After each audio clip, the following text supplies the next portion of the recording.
Welcome everybody to the Apex X League, brought to you by Xpulse. I am Nari Mizuki. I'm going to be one of your casters for this evening, and I'm joined by the lovely Boogie. How are you doing? Thank you very much, Nori. It's really good. It's very frightening for me to be back on the casting seat, but it's an amazing opportunity nonetheless. And what other game could I do it in but the game that I've spent the better part of last year working on, or not working on, but yeah, working for Apex Legends. It's a real honor, and this is something that's community driven as well by it's started by Xpulse, but it's a community driven tournament. So what better way to get back into casting? Hell yeah, and it's something that I was thinking about as well. You know, it was approximately a year ago that we started the Apex Pro League for EU, and to see how those players have evolved from scrapping and duking it out, trying to get those top spots, to now being considered of the top 20 in the world. It's super exciting, and it's really nostalgic for me to be here to be able to cast them again. So, speaking of that, let's dive straight into it, and we'll take a look at the leaderboard from yesterday. Now, right up at the top there is Alliance, and this is a team that I've been having so much fun watching because they've been running that caustic. They're like the only team that does it, and the amount of value they've been getting out of it has been somewhat unprecedented. Yeah, it's brutal to see that it's actually working, that is a viable part of the meta, so to speak, but these seem to be the only ones that are able to pull it off, right? Mm-hmm. Now, for Alliance, there's nothing spectacular to be at the top of a scoreboard. They're well known for their really good performances, even with the addition of IPN, who's absolutely slaying it. By the way, just to say quick, hope you get well soon, Lowly. I know there's been that medical break that he was on, but yeah, still the Alliance roster is absolutely slaying it. Well, they were slaying it yesterday, so it's going to be really nice to see them rock that caustic again. And some other teams to look out for, of course. We got North up there in second place, and also just no surprise that they're doing so well. Two of their players are in the top 5 fraggers, and overall they've got the second most frags from day one. The most interesting thing to note for me is that Luminosity are in 5th place despite missing game 6 yesterday. So those are the big teams that we really want to be looking out for. And before we jump straight into the game, I do just want to let everyone know that we have changed the point system from yesterday. So yesterday you saw some of that super aggressive play, teams really getting in there, trying to get as many frags as possible. Today we're more likely to see a little bit more tactical strategy and a little less of that W key maneuver. Yesterday, now you see on your screen before you the difference between yesterday and today, and it is actually quite a difference. We are favoring those top 10 placement teams. Kill points still exactly the same, but we feel like this will definitely encourage more strategic tactical play.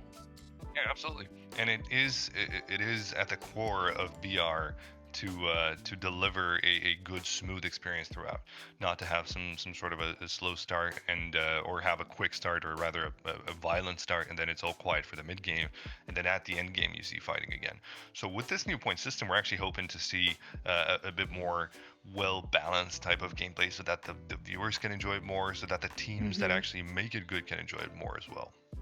Yeah, absolutely. And we've been having a lot of fun testing it out, because obviously we all know what the ALGS point system looks like and how the teams play that. So now we get to see, okay, so what does the W key point system look like, and what does the more weighted point system for placements look like? It's been a lot of fun kind of testing that out, and as the tournament progresses, we'll reflect on that and see, maybe we make some more tweaks. But for now, it looks like our teams are getting ready to drop down onto World's Edge. We still got about a minute to go. They're still getting ready. Goodness me. These players, man, they're such prima donnas. I don't think it's the prima donnas. I think they heard you say the reflection part, which kind of sounded funny to me. You said, maybe we'll have time to reflect on the system. Once the game starts, I don't think there will be much time for that, so I think the players was just being nice to you. So yeah, let's reflect on it for, just a quick rundown for anybody that doesn't know what W key means. It's just basically running and gunning for kills, for points, because every kill nets you 1 point, right? So because you're not rewarded for because you are rewarded even for falling down the ladder, then you're thinking, yeah, you know what if I finish 15th, but then I get 15th points of kills, right? So you're rewarded in that sense. So this is why we're trying to balance it out, and I think it's a great addition, Nori, and of course with the help of Kano and everybody else that was involved as a consultant for this community driven tournament. I think we're reaching a stage of betterment in terms of these points. Yeah, absolutely. And that is kind of what we're reaching towards. Now, just a reminder to everybody, this is what I like to call a pilot league.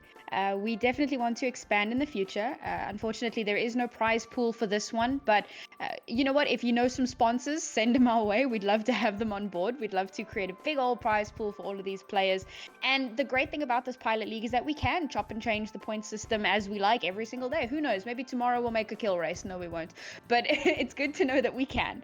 So we're having a lot of fun with that. And as the tournament progresses, as the league progresses, we'll make those defined formats. We'll get those prize pools in. And for the next one, hopefully, we'll have a little bit more to show for the players. But we're enjoying it for now.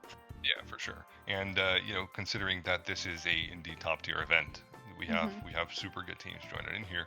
It's well worth considering, point balancing. And as you said, this is the time to do it. It was the same experience for Apex Pro back in the day when we used to play a little bit with the points, figure out how many points we should give for kills. Back then, it was a bit of a more difficult situations because we had to review VOD by VOD, if you remember, Samantha. The Yes, good I old do. nights that we had just watching hundreds of videos to make sure that everybody gets the correct points for their submissions. But of course, now that we have this ability with the spectator client and with the server data that we get from EA, it's much easier to actually do a quantum, do a sum up of those points and spread them out more evenly, fairly, I suppose. And I'd say we're heading in the right direction. Yeah, thankfully we don't have to count that nonsense anymore. This does make it just that little bit easier for us. And I had a thread of a thought, and it seems to have gotten away from me. And I've been pulling at it for the last 30 seconds, and it's literally gone. But it's okay. The teams are now saving me from needing to remember what that thought was. They are busy selecting their heroes and are about to drop down into World's End, which is our map for this tournament. It's not the map in rotation and competitive, but that's okay. These players, they know what they're doing. It doesn't matter what map we're on. They are going to absolutely frag out. Definitely deliver the content for you guys. I'm very happy that everybody's in here tonight, by the way. So just make sure you pop open that sody pop and get yourself some food, because we got a great night of epics ahead of us. Absolutely. I'm super excited. And also, while you're at it, go ahead and check out our socials, Twitter, and follow some of the cool casters that have been involved in all of this. There's some pretty cool people that are bringing you the action. And if you like the observers, go and give them a shout. I think you'll find that we've got some pretty interesting things to bring to the table here. Most notably, it is that third-person spectate. And we're actually going to be starting out with the third person. Look at that. It's the newest tech. It's fresh, it's nice, it's beautiful. The big bad bird is in the sky, and this here is the start of the first match of this evening. Ladies and gents, let's enjoy it together. AXL brought to you by Xpulse. It's going to be one heck of a night, Nori. Hell yeah, we're going to start things off with Triumph. And geez, off screen immediately, somebody's been downed. We haven't had a chance to look at it, but it's crazy that the match has just started. And you can see off in the distance there, somebody's started the party, Mirage's little party there.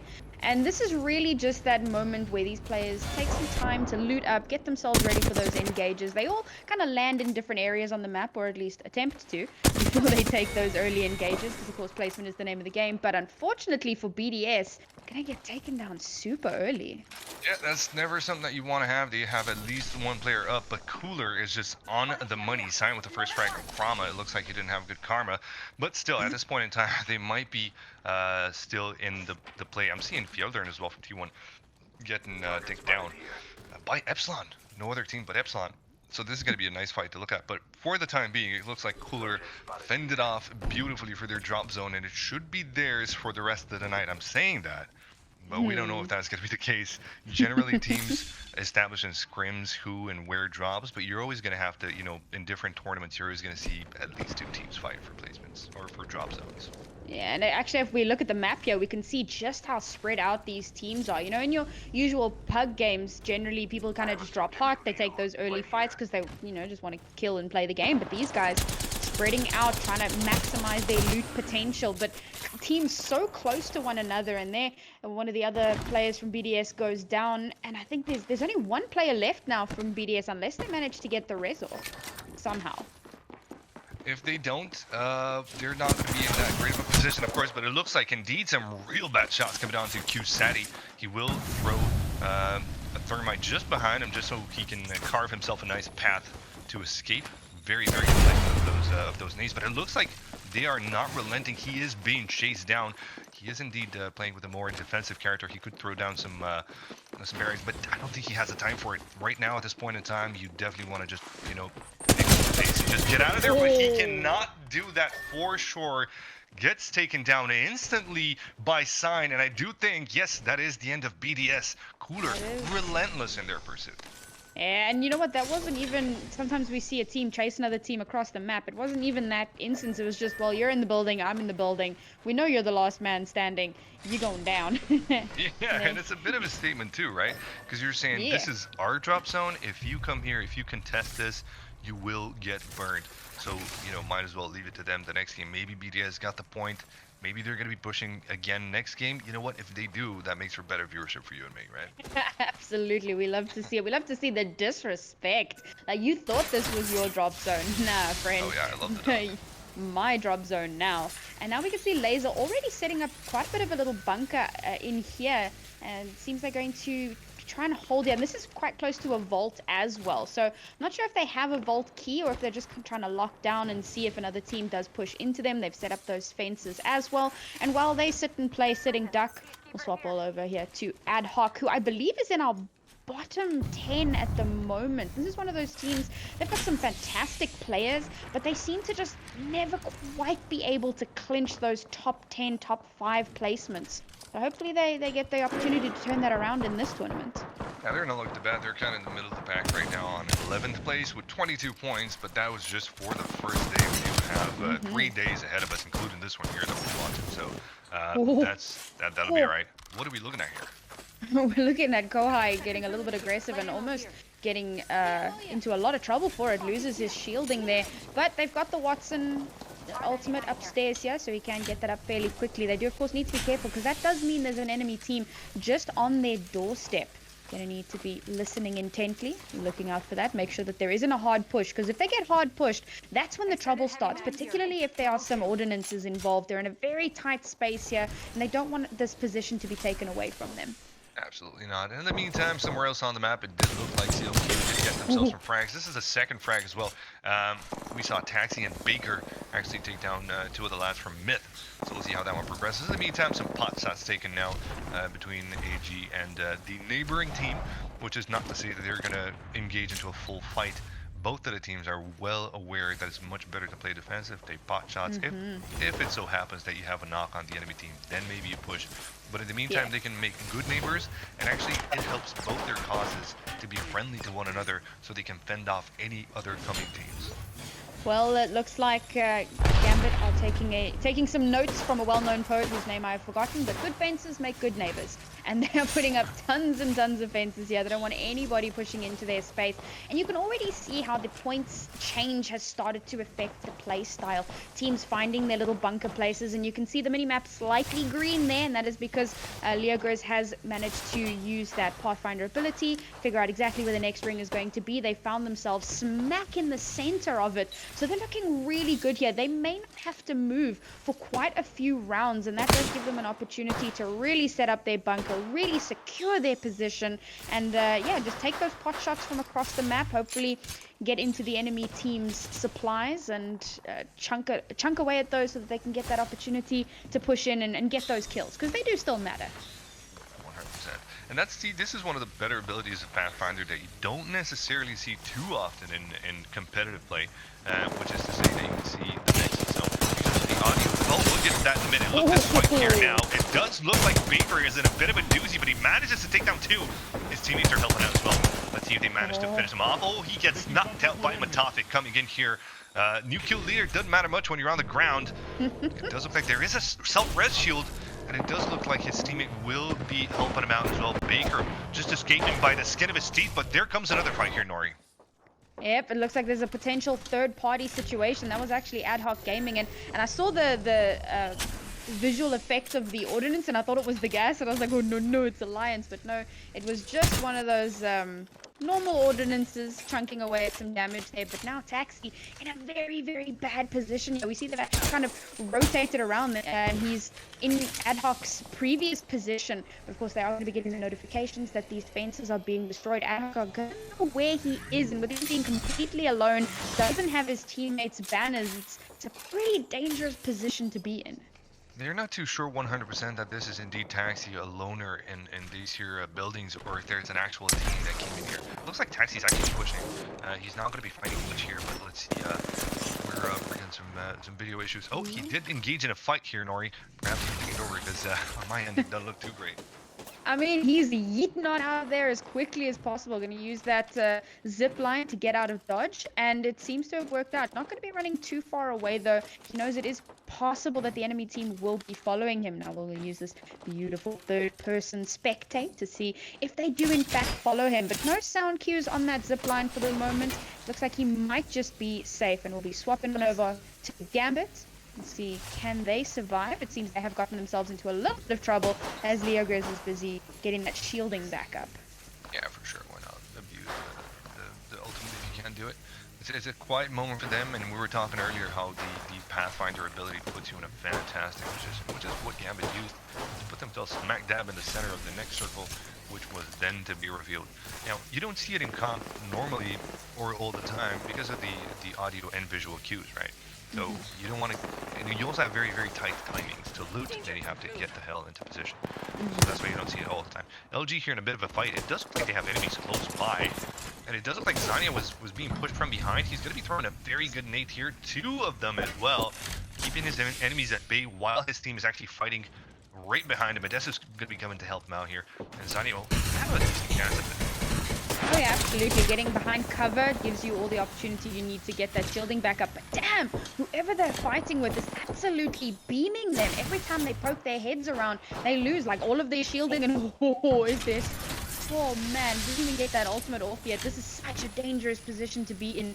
Gonna be using that Phoenix kit, get that health back up here. Survives by the skin of her teeth. Sorry. Had a blonde moment there for a second. Just manages to survive through there now. Putting up those fences, as I said before, good fences make good neighbors. And they want to make sure that their neighbors are not pushing in on them at all. And they're not going to be, because if Odesu was indeed knocked, that would have been pushed by the enemy team. But left with just 1 HP, the enemies weren't too sure if they should push or not. Here's an interesting swap to the R99. We'll see how that will pass out. The wingman takes some quick shots at the team behind. Oh, again, I think this might have been a wrong portal there for you. But it does look like somebody went down. It does look like Noisia did put down by Roger. See how this fight goes. Oh, no, Epsilon not looking too good. 2 down, and that's a squad wipe. Epsilon are now out of the lobby, but somehow Taxi still managed to survive here. He's a sneaky little bugger, this one. Managing to survive, hiding out in these tiny little crevices, and he's going to try and get one of those as high a placement as possible, because again, you have to get top 10 if you want to get any points at all. It's going to be difficult for him to get kills unless he tries some kind of sneaky third-party shenanigans that doesn't put him in too much danger, but it's unlikely that he'll risk it. So for now, it really is just about trying to get into that top 10 so you can at least get yourself on the scoreboard. That's what you want to do, and ratting is the way to do it. Any kind of good tier 1 team are going to be holding at least, let's say, once per month kind of meeting to try and go over the map and see what are the best spots to hide in. Because at one point or another, or sorry, rather that meeting being discussed, how you can actually get to placement without your teammates. But yeah, it does look like we have very, very high density of the teams in just a few concentrated areas. And it's about to get hot and steamy. As soon as the next circle is revealed, there's going to be plenty of rotations. Luckily, though, it's kind of centered to the previous zone. And this is where IPN is really going to get to shine on this core stick, because once you get into those tiny enclosed spaces, those gas traps are lethal. They've proven it time and time again, and I'm guessing that this round is going to be no different. They're going to find themselves in a nice little position to give themselves some kind of a vantage point here, because as you mentioned, it's very dense. It's a massive cluster of teams as the ring continues to close in around them, and every team is trying to find that perfect position to hold out. And now Alliance immediately getting themselves into a tiny engagement, still surviving though, not taking too much damage. They've actually managed to just run straight past and bypass that entire enemy team. Which just to say very handy, or to say very handy, but they still need to make their way forward towards enemy lines for their sake, though. At this moment in time, it does look like there's nobody too close to them. But then again, you never know. With that portal being opened, Hackett is actually being very wise to take a second gander at it. They're going to be playing edge, which is not the ideal situation, but at least they're still going to be in the next zone, and they can think about next progress or their pathing as it comes along. For the time being, though, Alliance seem to be in a good position. Yeah, they've still got about a minute before they need to really start considering where they need to move to. For now, just chilling on the edge, as you mentioned. And then once the ring moves in, they'll still have time before the ring starts to close in on their actual position. So not a terrible place to be right now. And then they'll have a chance to see where the next ring is going to close in and then start to think about their next moves. North, however, on the move, out in the open here. And they do, of course, need to be careful because you never want to be caught mid-rotation. A lot of these teams have set up those bunkers so early on, and they've got such great vantage high ground positions. If they spot you running across the map like little ants, they are going to take those pot shots. We can actually see the Watson ultimate being dropped here kind of in the middle of nowhere. They might just set up a small bunker here because they are somewhat in the middle of the circle, very close to, and that gives them prime positioning if they can make sure that no enemy teams get too close. And this is kind of the hubris that North is coming in here with. They're saying we're confident, we know what we did yesterday, we're fully aware of our potential. We're just going to take the middle of the zone, and we're just going to keep it there. It's open, it's wide open. It's a double-edged sword. Again, you do have cover for rocks, but you can leave yourself open to different angles, and you can get pushed. Not that easily, though, because you can see enemies 360.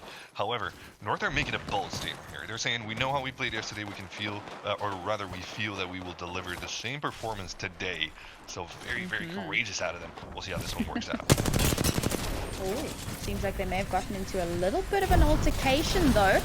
GamersOrigin, oh man, it seems like there's 2 to 3 teams firing in at them, and they just get completely There's nowhere to go. Absolutely nowhere. That was just a complete wipe. It looks like SJP just completely wiped them off the edge of the planet. That's no ordinary team. That's GamerOrigin's one of the best teams out there in the world. So just to see them fall like that so quickly, that was just absolutely surprising to see. Indeed, it would have been better to see the start of that whole Quarrels win from. But yeah, right now we're looking at Virtus.pro, one of the very first teams, and definitely a team with the most experience in Battle Royale. These guys used to be pro PUBG players before they came to Apex. But they're very, very savvy in terms of rotations. They well know stress, and they put up to good use. Look at this map. Look at this circle. Look at these teams. They're so close to one another, and every single one of them. You can actually see where North is chilling, literally in the middle of the circle. They are so ballsy. They do not care.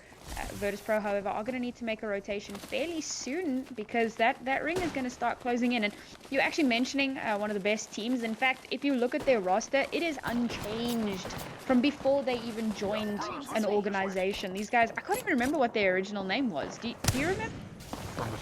From before they even joined Apex, they were a team. So it's 3 lads getting along really well. They've had a beautiful journey. I was privy to that journey. It was just amazing to see them grow and getting into such a good organization as Virtus.pro, and they fully deserve it. About the name before that, it was Flavor of the Month for a while. Yes, remember FOTM? Right. Yeah, Flavor of the Month. Yeah, that was when Pathfinder became a viable option in the meta. And because it was the flavor of the month to take Pathfinder, that's why they named themselves that. They even had the Pathfinder logo for themselves. Yeah, Pierre was on that Pathfinder quite often and sniping people from the top of Kings Canyon. Ah, those were the days. And it worked. It did. They were terrifying. They're known for it. They're little snipey boys. Yeah, for sure. Even if they're sitting in the middle of the pack right now, score-wise, most of the teams here, I mean, I would hazard to say all of the teams here would be wary to fighting Virtus.pro. Because their comms are so fresh, they know their positioning, they're very good with aim. Teams would much rather not even stay away from them. Well, their sniping skills are well known. Memes are being made right now in the pro community about their sniping skills. But yeah, I'd say Virtus.pro is one of the scarier teams out there. Absolutely. And now we are swapping on over to B100, and they have been forced to rotate here. And again, this is kind of the danger of that ever-moving circle. find yourself in a nice little bunker, but then you have to move. And now, mid-rotation, they're running up into an enemy team. And off-screen, it looks like Kula has been taken down. That's going to bring us down to 11 squads. And this ring is itty-bitty. I don't even know where these teams are hiding, but somehow they are managing to give themselves cover with no space really to work with. Well, they still do have big dicky boy. Gibby's going to offer them some protection. Indeed, a ult is thrown as well. I'm not too sure if there's no enemy's ult and their shield is gone. So this one's going to be a fight tooth and nail to the death. We'll see which one comes on top. B100 yet again taking some shots at his enemies there with the scout. Will push in, but it looks like the enemies are rather falling back at this point in time, which is interesting. After dropping the ult and seeing that they didn't get any frags, they will be on the backside. And now we are into the top 10, so now everyone in the lobby has got some sort of points, so at least there's that. They got that going for them. I believe we are spectating north now. Little Wraith's just running around here, checking corners, checking angles, making sure nobody's firing in at them. Oh, and it is RPR, who is, as of the start of this game, our top fragger in the league from yesterday. Pretty interesting to note. Yeah. And Mandy, in fact, 5th fragger, so... With the scout, it ain't working that great right now. That Wraith was able to pop invisibility and she'll be gone for a second. But yeah, Mandy's not going to be waiting too long on this one. He might be able to thirst the teammate, but oh, that was actually quick. Roger Bodger comes in from behind, absolutely wipes Mandy. Would like to go for the finish, but he would much rather go for Mandy's teammates. We'll see how that one pounds out in a minute. Perhaps we can go back to watching that. But in the meantime, it looks like VP are also in a fight of their own. And it looks like VP are actually fighting B100. We were looking at them just a moment ago. And it was VP that retreated. And it looks like they were just giving themselves a moment to get their shielding and stuff back up. But they can't move back, right? They can't reverse any further. They need to get through this choke, especially as the ring starts to close in. But it's not looking good. It's not looking great. Looks like Pierre is the last one staying alive. He's going to be ratting this one out. No time to rest. The teammates, and VP do go down. They had to push this one with the zone moving in, and this it being so late, it will take heavily on your health. So that's going to be a wipe. Also a wipe. It does look like for LG, and looks like B100 are going to be getting themselves into another fight here with Navi and not coming out on top. And it looks like 3 squads down already. It's absolute chaos here. These last couple of teams are now really just going at it, and this is where it becomes a little bit of an RNG fest as to see which teams are going to make it into these last little rounds. Already down to 5 squads, and they're finding every little piece of cover that they possibly can, but it's such a difficult situation to be in. Impulse actually has fantastic positioning right now and has the Mastiff, so you can just delete them. Absolutely. I think LG is actually one of the only top 5 teams at this point in time that are still alive. All the other 5 squads definitely have some great chances into making the leaderboards tonight. It looks like Raiden gets himself domed by Navi. Navi are still keeping themselves very neatly. No, sorry, Navi are also in the top 5 teams here. On the 3rd place currently. They're going to be looking even better after this match here. Taking some good shots on the outside. It does look like a push from Impulse will not yield the frag for the time being. It looks like Denze did go down though. And Claws being knocked. Navi has actually got like the best placement in the zone right now. It is ridiculous, and they're like farming kills at this point as well. So their points at the end of this lobby are going to be insane. Even if they don't, I mean, I'm calling it. I think they might just win this lobby. But even if they don't, their points are going to be absolutely ridiculous. For them to have found this neat little hidey hole for themselves and set up this bunker for themselves. Now enemy teams have to push in on them, and that's dangerous because, well, they have a Mastiffs. You don't want to push in on that, and as the ring gets smaller, you become forced to. I'm talking about OP guns, R99 and Peacekeeper on Siabak. Yeah, he's going to be rolling a nice one here. Let's see. He doesn't have the Gibby ult, does have the shield, but then again, the ult is not available to him, so that's definitely not going to be helping out in the closing end. Perhaps he timed it right. Now, the Gibby ult does grow with somewhat of speed, but yeah, we'll see how that one pans out. Gambit, in the meantime, are the ones that are on top of Navi at this point in time. They're not taking fights with one another, but they will both be taking shots at the teams that are sitting underneath this building. Let's see how this one works. We've got 2 Evo shields full red, and there's another one on top of this building, so if they run out of shielding, they can just swap it out.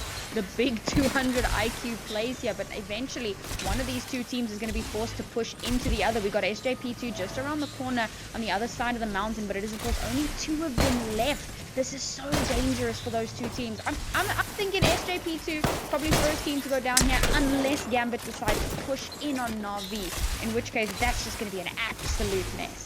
Will not be happening. I think proactively in this particular moment in time when you do have a strangling zone to the last, this is not the time that you definitely want to make the first move. You want the enemy to make the first move, make the first mistake, and then you can capitalize on it.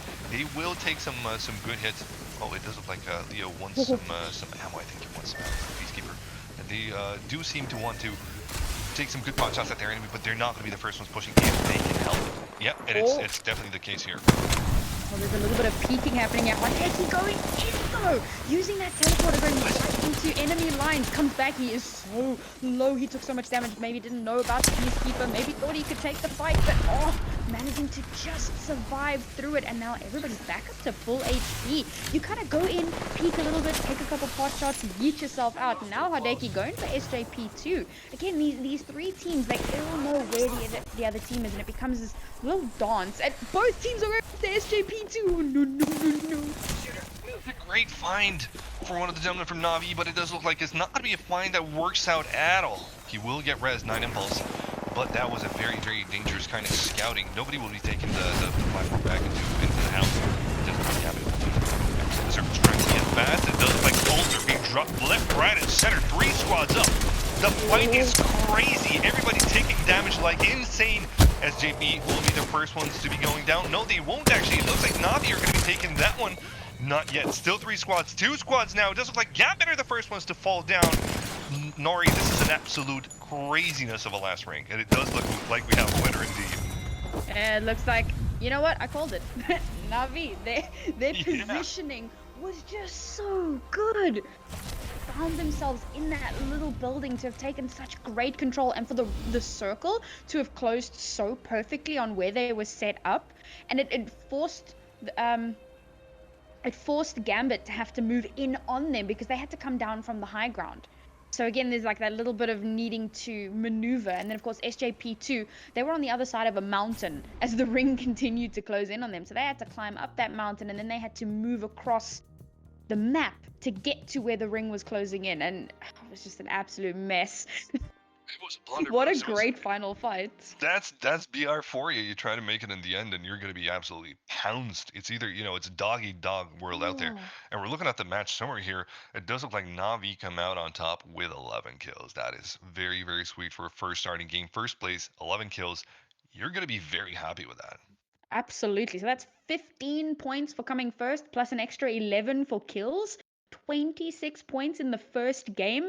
That is ridiculous. I mean, we changed the point system because we were like, well, let's not have such aggressive play styles, and maybe teams won't go in so hard for the kills. And Na'Vi are like, no, Yeah. we want placement and we want kills. We want to be so far ahead in points that you guys can't even see us in the distance. We're just spots on the horizon, and they're doing a pretty good job of that. Yeah, the biggest surprises, I want to point this one out. The biggest surprises, I suppose, in this particular match would be Third Impact, who came out on 19th place after they had a very, very early on fight. I think it was with Science Team. No, actually, Science Team took a fight with BDS, and also BDS, another surprise. I would not see these two teams come out last. Even Myth, they could consider they have Sharp, they have Amaz, they have Oxbow. But yeah, that's a bit of a surprise, I suppose, for the last 3 teams. But this is BR. It's not all settled in one game. For tonight, we do have 6 rounds, as we do for day 3 and day 4, and as we did for day 1 as well. So it's a slow grind. You got to get there. You got to keep your mentality up, and you'll make it. And you know what? The first game's always a warm-up, right? The first game's like a throwaway game. You just... No. First scrimmage. No, not really. Once you start the game, so okay, you can scrim before that, but the first match is the first match. I mean, it is counted for points. But yeah, that was a great first match to start off the night, Nori, and it sets the mood beautifully for what's to come. Absolutely. And speaking of what's to come, we're going to take a short break. So that's what's coming at you. And while we just set up the next lobby, so guys, don't go anywhere. It won't be a long break, trust me. And we'll be back with more Apex action in just a few minutes.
promised you a short break, and here we are, ready to get going. This was the quickest break of all. Yeah, I didn't even get a chance to drink my water, man. I know. No water for you, says the good producer that we have back here. By the way, big shout out to the Knights in Knee, and also shout out to Bear and shout out to Jackal and everybody making this possible. As Volcano, PA, you guys are legends. And it's heartwarming, Nori, to see these tier 1 teams compete in a community-driven tournament. That's something I'm personally proud of. Absolutely. And the great thing, I remember that thread that I was pulling on and I couldn't remember what it was. We're actually working with the captains. So we'll have like a big meeting with the captains and say, yo, about today, what did you like? What did you hate? How can we fix it? So they're all coming together to make this a success. And that is fantastic. And speaking of success, let's look at the successes from the last game. And look at the scoreboard. Na'Vi have pulled ahead. I think they rocketed up from 3rd place all the way to 1st and now sitting with 70 points. Alliance all the way down to 4th. Yeah, look at that crazy point difference. It's just absolutely insane. You already have 7 points of difference just from one great game, and you put yourself up in 1st place for kills as well, so you have that bit of a buffer, I suppose, if points are equaled up. But yeah, just to watch this SJP2 bouncing up in a great fashion. I think they were 4th as well, now going into 2nd place. North will stay just go down, I suppose, 1 position into 3rd place, but that's no problem at all. But yeah, it's for Na'Vi, this was the best way to start tonight.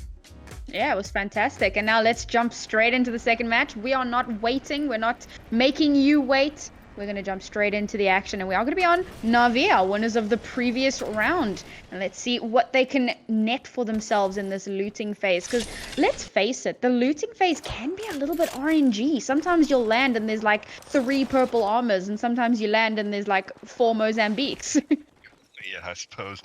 Nori, you definitely haven't casted PUBG or played PUBG. If you want to talk RNG, trust me, I think this might be one of the better balanced BRs out there. It is. I'm not saying it's not. Don't say that to the players. But you don't say that. Yeah. But trust me, it can get very RNG in different titles. In this one, at least you have some viable. The weapons are decently balanced, so that you have a decent. What happened to BDS? Wait, what? BDS are dead. Again? I just saw it. I saw a death box and I was like, wait, what? BDS are down. TI are down as well. What? TI are gone. This is insane. They did the same thing as last game. It's literally an action replay of game 1. And look at Survey Camp and Refinery. They're completely empty. Nobody is contesting those areas. No one's landing there. Like, go there, guys. Yeah, definitely. Refinery is a great spot to loot. You have Survey Camp around you, so that will be perfect for you. You don't necessarily have any teams close. I suppose team manager are going to be watching this game and they're reverting this information to the teams that would need this particular loot zone from either one of the 2 that have died in this year round and the previous one too. But yeah, it's a shame to see. You know, they're great teams, man. Just seeing them go down early on is just something crazy. Oh, let's see. We're gonna get a next circle here. A little review coming from the Pathfinder. The important thing to remember, of course, is, you watch the online tournaments and you see people getting into the top 20 and you realize, oh, they're like the top 20 of 300 teams. So even when they're in 20th place, you're like, wow, they've done so well. And that kind of context makes you think, oh, best teams. But when you come into a tournament where there are only 20 teams, you start to think like, wow, these guys aren't doing really well. But you have to remember, of course, that these teams have been picked from the top teams. So as much as they might not be doing their best right now, they are still considered some of the top teams. So everybody in chat, don't be fooled by what's happening in this tournament. Trust me, those are both still very strong teams. Sure, it's insane to watch. I've been in a lobby with top tier players. I'm sorry. It literally, yeah, thank you. It literally feels like you're in a lobby of aimbots. It's just insane how the way these guys move and shoot is just absolutely insane. You have nary a second to think about things. Speaking about thinking, it looks like people are thinking of taking up a fight with an enemy team, or just fend them off, making sure that their spot is their spot. Yeah, run away indeed, and that's what they do. Oh, and we got Kula running the caustic as well. Seeing how much value Alliance has been getting out of it, now they're going to be doing something similar, but not looking too great in terms of healing. I think that partially, of course, needing the time to be able to just stop and pop those shield cells and those syringes, but also this early on in the game, you can already see a syringe there being pinged because Row has nothing. This is such a dangerous position for them to be in, and if they get engaged on, well, they're in trouble. Oh yeah, for sure. Looks like Road definitely has some loot because his inventory is half full, or rather 3/4 full. But yeah, you need all the syringes you can get your hands on, especially when, you know, Lifeline is no longer a viability, I suppose, in competitive games, so you need to be built out by loot as much as you can. Some shots being taken by Oxbow here and his teammates. It does look like they found themselves an enemy in the nearby house. However, they're going to be trying to avoid that. Oh, that is great damage from the Thermite. Falling back to his Oxbow with not much left, and it does look like Amaz will have to pick up the pace here and make sure that the enemy team is not pushing onto them. Yeah, down to like 20% HP there. Luckily manages to just slide into that cover of this building. And now he has a second of respite just to take a breath, get that shielding back up. And now they do have the cover that they need. And this is the time where you need to start setting up some sort of a bunker, get yourself safe. And you can already see Sharp over there setting up the ultimate, setting up some fences, and giving his team all the, well, everything that they need to make sure that they can stick around in that bunker at least for a little bit longer. Now we're going to swap over onto Clique here, and also another team that has been performing very well, but it looks like they've come into contact with an enemy team. In fact, I think this could be Myth. This is Myth, yeah. Yeah, it's probably the same thing that was that the other team fought on earlier. It's good to see that there's 2 purples out of 3, but it looks like Taxi shouldn't be necessarily the one that peaks. He does have the Havoc in hand, so he can wreck some Havoc, I suppose, with everything that he has. But then again, yeah, I'm sorry about that, but considering his armor, you don't want to have him as the front man. He is, however, on Pathfinder, so that will give you escapability in terms of a dire situation, but if you so happen to venture into enemy land, and you're getting too close, then you're going to get absolutely tanked. Does he get a better armor off of this? No, he does not. No, he won't swap it. He's got the Evo. So his team are going to allow him to pop off so that he can build up damage and that his shield can evolve and get up to that like 4 bar. So he needs to peak a little bit so that he can do some damage, and his team needs to enable that. But yeah, it's difficult to navigate, right? He needs 18 more damage to get it up to blue status, and then of course it ramps up from there. But every time you peak at these early stages, as you said, it's very, very dangerous, and the amount of damage that the enemy teams are putting out, he could get melted. So he needs to try to balance there. Yep, that is indeed the case. I completely missed the Evo part, but yeah. We're again looking at the map, and it does look like we do have a very, very high concentration of teams in a very particular spot close to Harvester. There is good cover in that area, but there will definitely be fighting on this western front. As the circle moves away from these teams, there will be no other option but to fight. We'll see how that one goes. In the meantime, it does look like somewhere else on the map, Baker does go down at the hands of Amandi from north. We'll see if those ones turn into a squad wipe or not, but for the time being, it doesn't look too fresh for the western side. Oh, very unfortunate, but now at the moment we're on laser, and getting lasered. It's a little dangerous, thankfully. J Savage. You know what? I took a leaf from your book, page from your book, whatever. I think you took a leaf from the wrong thing, not a book. The wrong tree. Yeah, you're a bad influence. Yeah, I'm so sorry. But yeah, it does look like they will get back to safety. They got a great cover in this here zone, and it does look like Roger did provide them some fantastic fences. So they're not going to be breached anytime soon. But at the same time, they don't even need to move or get breached by because, well, they're sitting pretty in this zone. Savage continuously peeking though, trying to get his Evo shield up to, you know, red status. Look at this map. It's insane. It is a cluster. What the actual? So Alliance are literally the only ones coming from the northern end and the northeast side and the southeast side. They're completely free. Completely free. All the teams are going to be fighting on the western front. Alliance have a big fat chance at getting top 5 place in this game. Free is exactly the word that I was thinking of, but of course it will depend on where the ring is going to land. Will it favor them, or will it force them into some weird rotations? Oh, that's quite nice. Going to pick up that gold body shield, and now Alliance looking very, I mean, they were looking pretty good before, but now just up that shield game just that little bit more. They are making the rotation into zone though. Of course they have to. They need to find out where the rest of the teams are. You don't want to find yourself in a weird situation where you have absolutely zero information. They don't know that they're safe. All they know is that right this very second, they haven't encountered a team yet. So they need to just find a little bit of information before they can consider themselves safe and start setting up that bunker. And it looks like, there you go, that circle, it's nowhere near where they were. So you can actually see where they've started to move in. They are trapped behind a mountain for the time being, but of course they do have, I believe, Wraith available to them, so it'll be very easy for them to rotate in. It is North, however, that are quite far outside of the circle as well, and they're going to need to start making moves fairly soon. It's actually great to see that pro teams are still able to circle read as they do. This is fantastic. This is actually a great thing to remove a bit of the RNG. RPR, taking heavy damage, he's got to be into safety, so he's fine for the time being. But yeah, it's great to see that teams are able to circle read as they used to last year, or even better than last year. This way you kind of remove the RNG and you make this a more viable fight for everybody, including, you know, everybody on the server. Oh, this is going to be a back push. RPR needs to heal up real quick. They might be in a bit of a doozy here.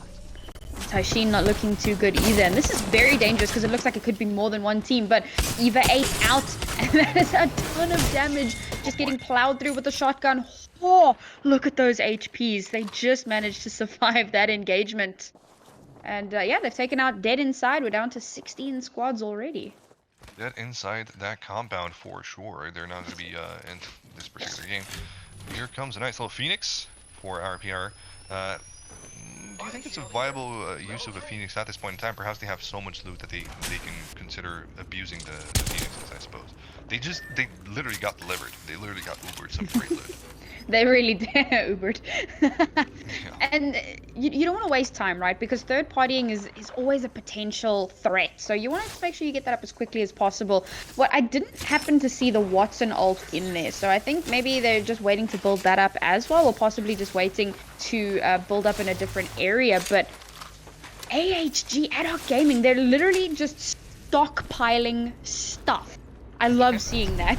I love when they make these bunkers, and you swap to a player and they've just got like 500 shield batteries, 63 million syringes, like 12 billion clips of light ammo, and they just like stockpile.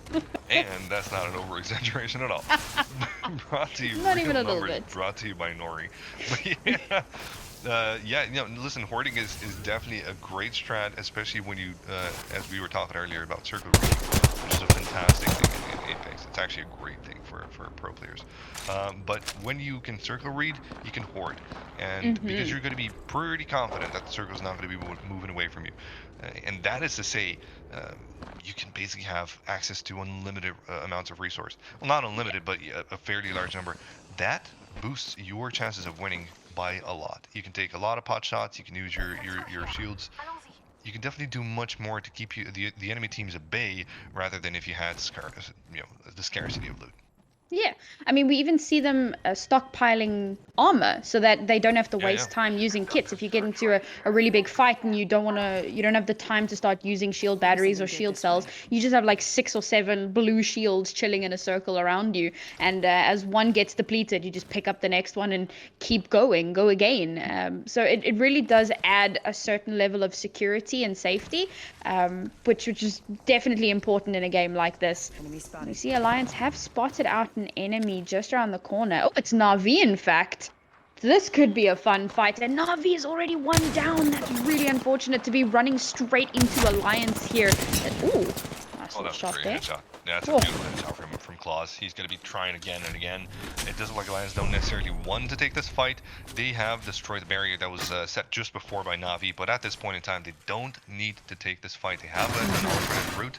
They also have the caustic traps set up on the other side, so they know if somebody gets close to them or if somebody clips them down, they know that they have enemies to the north. So because they have this information, if you look at the minimap where all the caustic barrels are lying, they are well aware that this is a safe-ish area to go to, and they will try to rotate from here. This is a smart thing to do by Alliance, and you see, this is what sets apart great teams from phenomenal teams, which is to say rotation. Absolutely. Rotations are so important. I was talking about when you're running across an open field and getting caught out mid-rotation, and that's always a dangerous position to be in. But when you make the call to rotate, you have to have a plan. You have to know what you're going to be doing, exactly where you're going, how you're going to get there, and what traps you're going to have in place to make sure you know if you're being followed or if somebody is engaging in on you. And speaking of being engaged in on, it seems GamersOrigin have found themselves in a little bit of a snafu with a team just oh, what an arc star! Did that crack 2 armors? I think it did. I think that's the way it sounded anyway. But yeah, Oh. that was a pretty serious arc star indeed. But yeah, this is literally the spot that North were playing in the game before. As we were saying, it's not an insanely great place to be in, but because this time it's not in the center of the circle, it is a bit safer. You still have to keep your eyes to the north and make sure that, to the southeast, make sure that the team that is currently in that position don't push you, don't have a chance to push. This is one of the benefits of staying in the open space. You see 360.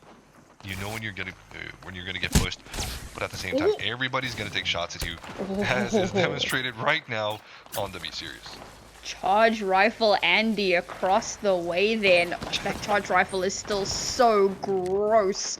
The amount of damage that you can get off with that thing. And especially when you're in such an open position, as you mentioned before when it was north up here, you do have the rocks, you've got a little bit of environment that you can try and use for cover, but you are still effectively in the open. So if there's a charge rifle just across the way, you need to be careful about how you're taking this next engagement. And we were discussing earlier rotations. Looks like Virtus.pro are having a tough time on the outside of the zone. 2 of the members, I think, got damaged. I'm pretty sure only Pierre remains from Virtus.pro. But at this moment in time, we're looking at Mady.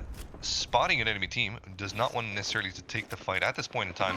Might just go for it as soon as that shield is down. You can see his teammate Grace actually setting up for a play here. They will be taking some nice shots here. Great damage done by Mady, but no knocks just yet. Oh yeah, there is a knock. There you go. Well, actually, that was Pierre and Taylor going down, so there might just be one more guy for Virtus.pro. We're going to be going to that one in a second. But the push, relentless from Mady. He goes in there, and he gets the job done. Beautiful work by Triumph, and they're looking really good right now. And I think that was a third party because I just saw a bleed out on one of the Wygers players and it was credited to Taylor. So I think VP were in another engage and Triumph were like, right?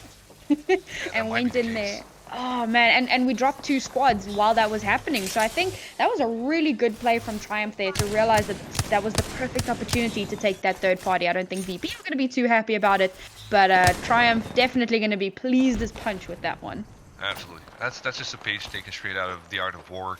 The best defense is good offense, and that's how it works out. LG Zania takes an insane amount of damage here. It does look like we do have a nice little sniper in 9 Impulse's hands, and it does has been knocked. You'll get the res, no problem at all whatsoever. It's not the best position to be in, but here comes the push. GamersOrigin are going to be pushing this one here. LG don't have much of chances. Xsense is the only one left alive. He won't be able to res his friends. All he can do right now is rat. But he can't do that either. Knocked down by what seems to be Artico's scout. And it looks like Xsense might just be going down quickly here. He does have self-res. Will he be able to pop it though? Another third party. Oh man, Impulse deletes Estes, then almost deletes Xsense. They take the portal and they run straight into GamersOrigin and get taken down. And Impulse is just deleting people left and right. If you look at that kill feed, I believe it's the Sentinel, and he's just destroying people from range. And you know what? That is the power of a good sniper. Goodness me, it seems there's a lot of engages going on right now. Yeah, look at this. 13 squads on a zone that is so close. Zone 5 is about to hit. That's just absolutely insane to see 13 squads this late into the game. But then again, it's pro play, right? But the amount of cover is the only thing that's making this possible right now. GamersOrigin spot an enemy. We'll be taking shots. That might be a loner in there. I don't think his teammates are up at this moment in time. But yeah, it looks like North are out of the game as well. They've been bled out by Lazarus. And that's a yikes and a half. It does look like GamersOrigin might be just going for a slight push into a behind a rock. This is the spot that they will be keeping for the time being. It's not a rock that gives you great hiding spots really for 3 people. Oh man, this is so awesome. dangerous. Oh, everybody's literally just crouching tiger, hidden dragon behind some of these rocks here. Oh, man, taking pot shots across the field, trying to get those little bits of damage so that they get an opportunity to push forward. Oh, sign goes down as well, down to 10 squads in this tiny little area. And as you pointed out, that final zone, there is no cover in that final zone. Once this circle closes, it is so open. We're not going to get the last circle. I'm calling it now. And if we do, it's not going to be maybe 2 teams maybe get there. I don't think they would. But yeah, it looks like teams are already taking the fight, making sure that they sweep. So what you call this is circle sweeping. You want to make sure the left and right to where you're going to be heading are going to be clear. So you want to make sure that you're behind this first safe. So yeah, fights are going to be happening left, right, and center. We'll do our best to cover them all. But it does look here like Gambit are taking quite a beating here. Alliance trying to push into their enemies. Looks like Navi are having a hard time as well. Sirius from GamersOrigin will be taking out the last members from Navi. So Navi are out of the game as well very early with 9 squads remaining. So they got in 10th place. This is anybody's game at this point. Yeah, after the last lobby where they came first place to be knocked out in 9th place here, and Alliance still surviving through, and now they have found themselves in a very, very good position. Yeah, they're just inside the next ring, and now it's them that have a great little building for themselves to hunker down in. And as any team starts to approach, they can slowly chip away at that shielding, chip away at the little bit of health that they have. SJP2 will get taken out just about. Okay, yeah. Oh, Clique is out now, actually, not SJP2. Oh, no, no, no. Yeah, this is the way the circle ends. The Lions have definitely the best position inside this next zone, but they are getting pushed in and put into what looks to be a one-man player. Or sorry, a one-man team. It doesn't look like he had any good teammates. Good nade coming in here. Sign gets dealt some damage. A little bit of a push, some Peacekeeper damage, but that's not going to be doing too much here. Cooler just want to make sure that they have their current position. They don't want to be that much aggressive. Sign without any kind of armor, still being dinked down. It looks like Article also fell down, so for Sign it's not looking great. But right now we're looking at Lazarus take some shots. And it's Lazarus that are on top of Alliance, in fact.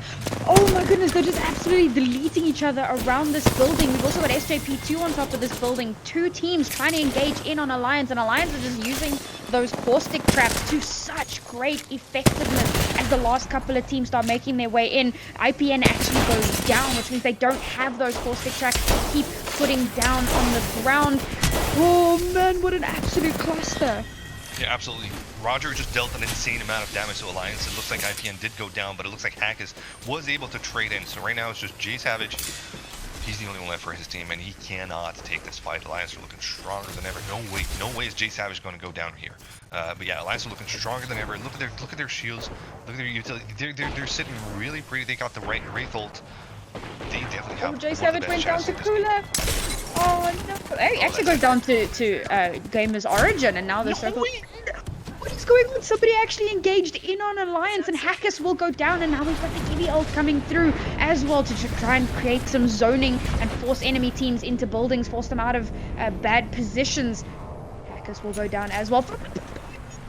Oh my goodness! GamersOrigin still looking fairly good here. They are just on the edge of the ring, and they've got this massive rock to help give them a little bit of cover, but that ring is going to start closing again very, very shortly. We're down to the last 3 teams. It's Alliance, GamersOrigin. Who's the last one? Is it Cooler? I'm not too sure. We're going to have to watch and see, but it looks like GamersOrigin are going pretty aggressive here, and that's what they need to do. They need to make sure that they have the better part of this closing of the game. Alliance with 2 members up deal great damage with the Peacekeeper wipes, just wiping them out. And it does look like their teammate Hackis has gone down. Wipes still taking good shots. W Series is down, 3 squads remaining, but it looks like that might just be a res shield here for the last member of that particular team. Nope, it does look like yep, that was it. That was it. Now it's just 2 teams remaining, and it's just going to be, I think it is a 1v1 at this point in time. Let's see who comes out on top. Oh, it was Alliance. It was Alliance. We called it. They came in. Dude. They came in. They didn't circle read, but they came in from the quieter side, made sure they have plenty of great loot, had some really good rotations. We saw some great rotations. If you remember with that kind of scruff with Navi at that point in time, they decided to go back. That was actually a very smart decision for him and a very smartly played game, including this end game here where they dish a lot of caustic traps inside what was the only safest building in the end zones in Circle 5. And there you go. GG for Alliance for the second match. A great performance by them. They had the same kind of building occupation that we saw from Navi in the first round, but of course they run that caustic. So as you said, they just put caustic traps everywhere, and everyone just started dropping like flies. And there you have it. What is that? 8 kills and a first place. That's 8 kills in a first place. That'll put you in a very good position. Alliance were looming at the top, so they're going to be very happy with that. Happy to see GamersOrigin being where they kind of deserve to be there as well. And it's just, yeah, it looks to be, it looks to have been such a hard ending in here. It was anybody's game, but Alliance just pulling out on top. That was a beautiful second game, man. Yeah, I think I'm actually really liking this format because you know what? As exciting as it can be to watch teams just kind of monkeying around the map and trying to frag out, these last round fights, seeing how smart these teams play, seeing how they rotate, how they take control of areas, how they slowly push out and then come back and make sure that they have control of whatever area they're in. This is what I love about Apex, and it's super exciting to watch. Now, before we throw it to a break, just in case anybody is a little bit late in joining us in the stream, if we can just throw up the points difference so that I can just show everyone, we are running a different format to what we ran yesterday. We are weighting points a little bit more heavily towards placement this time. There it is up on your screen. I'm before and you're after. With the camera, you know what I mean? I'm an old timer, man. You know what? Beauty before the beast. It'd be like that sometimes. And that that was me insulting myself, but okay, prod. Oh. So you only get points for placing top 10, and you get decent points for top 10, and it is still 1 point per kill. And if you've got your fill of what the point system looks like, we're going to throw this one to a quick break, and we'll be back as soon as teams are in their lobbies. Don't go anywhere.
And we're back. Look at that. Short break once again.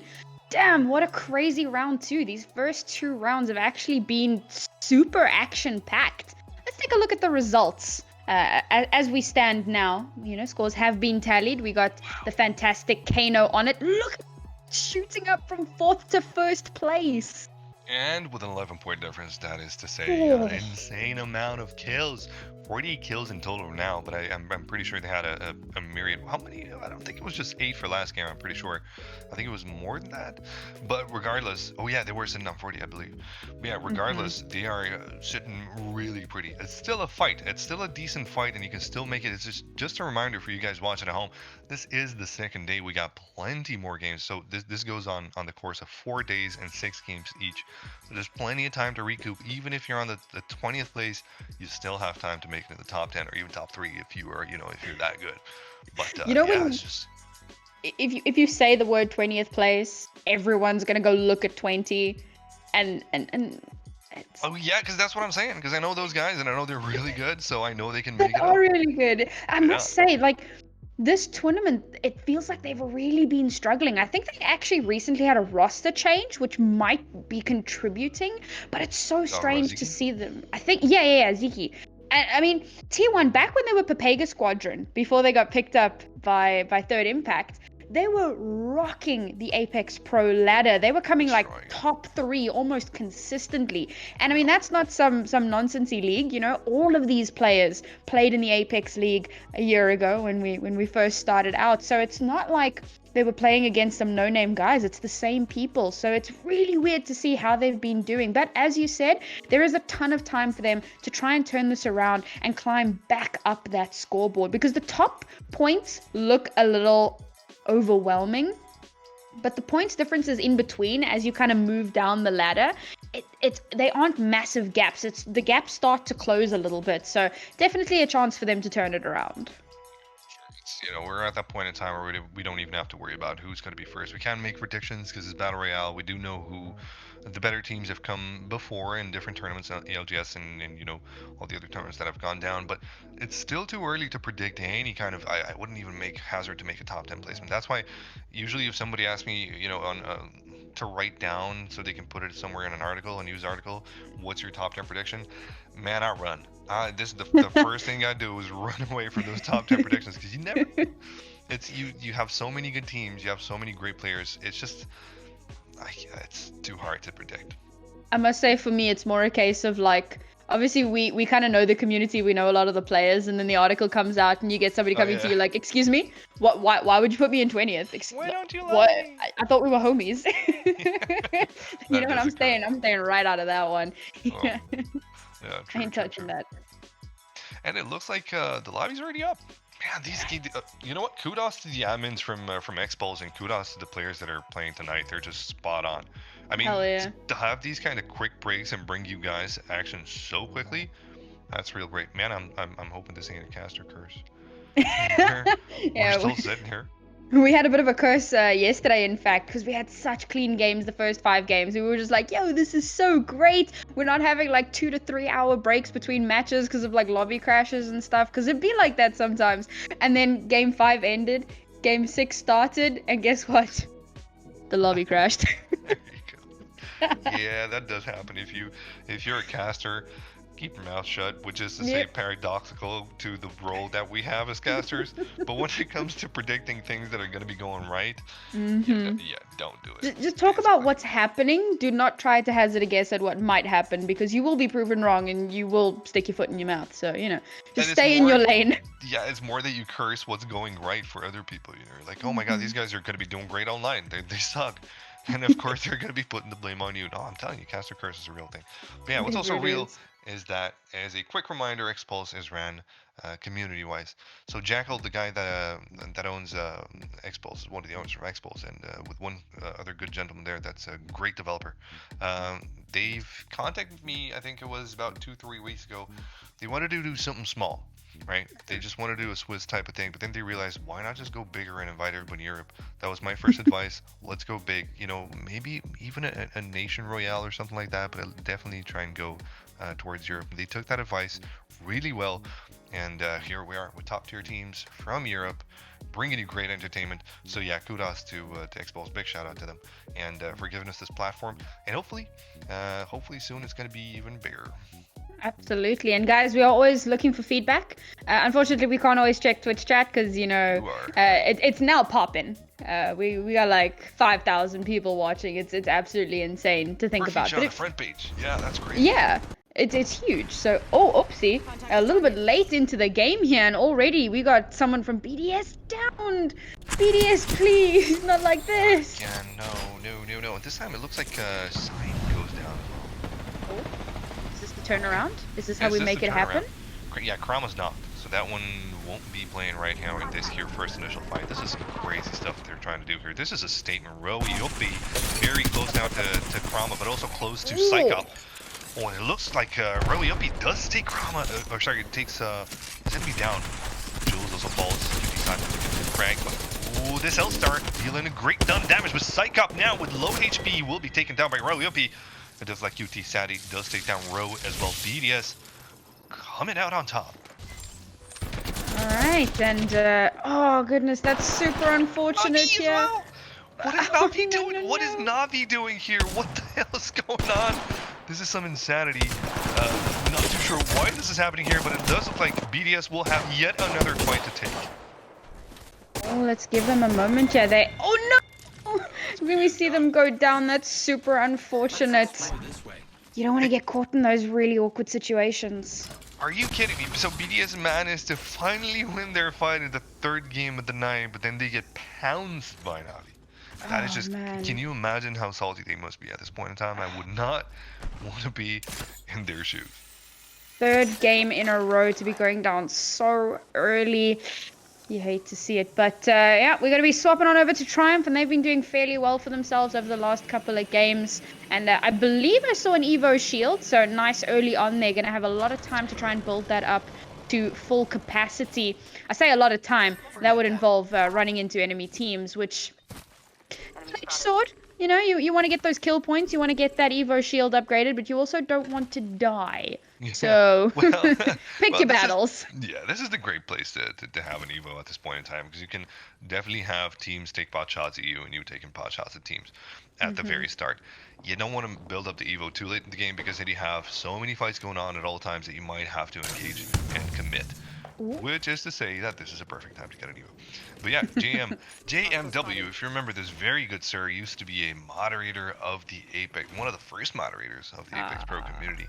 Man, the days that are brought back, and he helped us out tremendously in setting up a platform for what is today a beautiful scene for Apex Legends. The esports scene in Europe and the esports scene of NA thriving.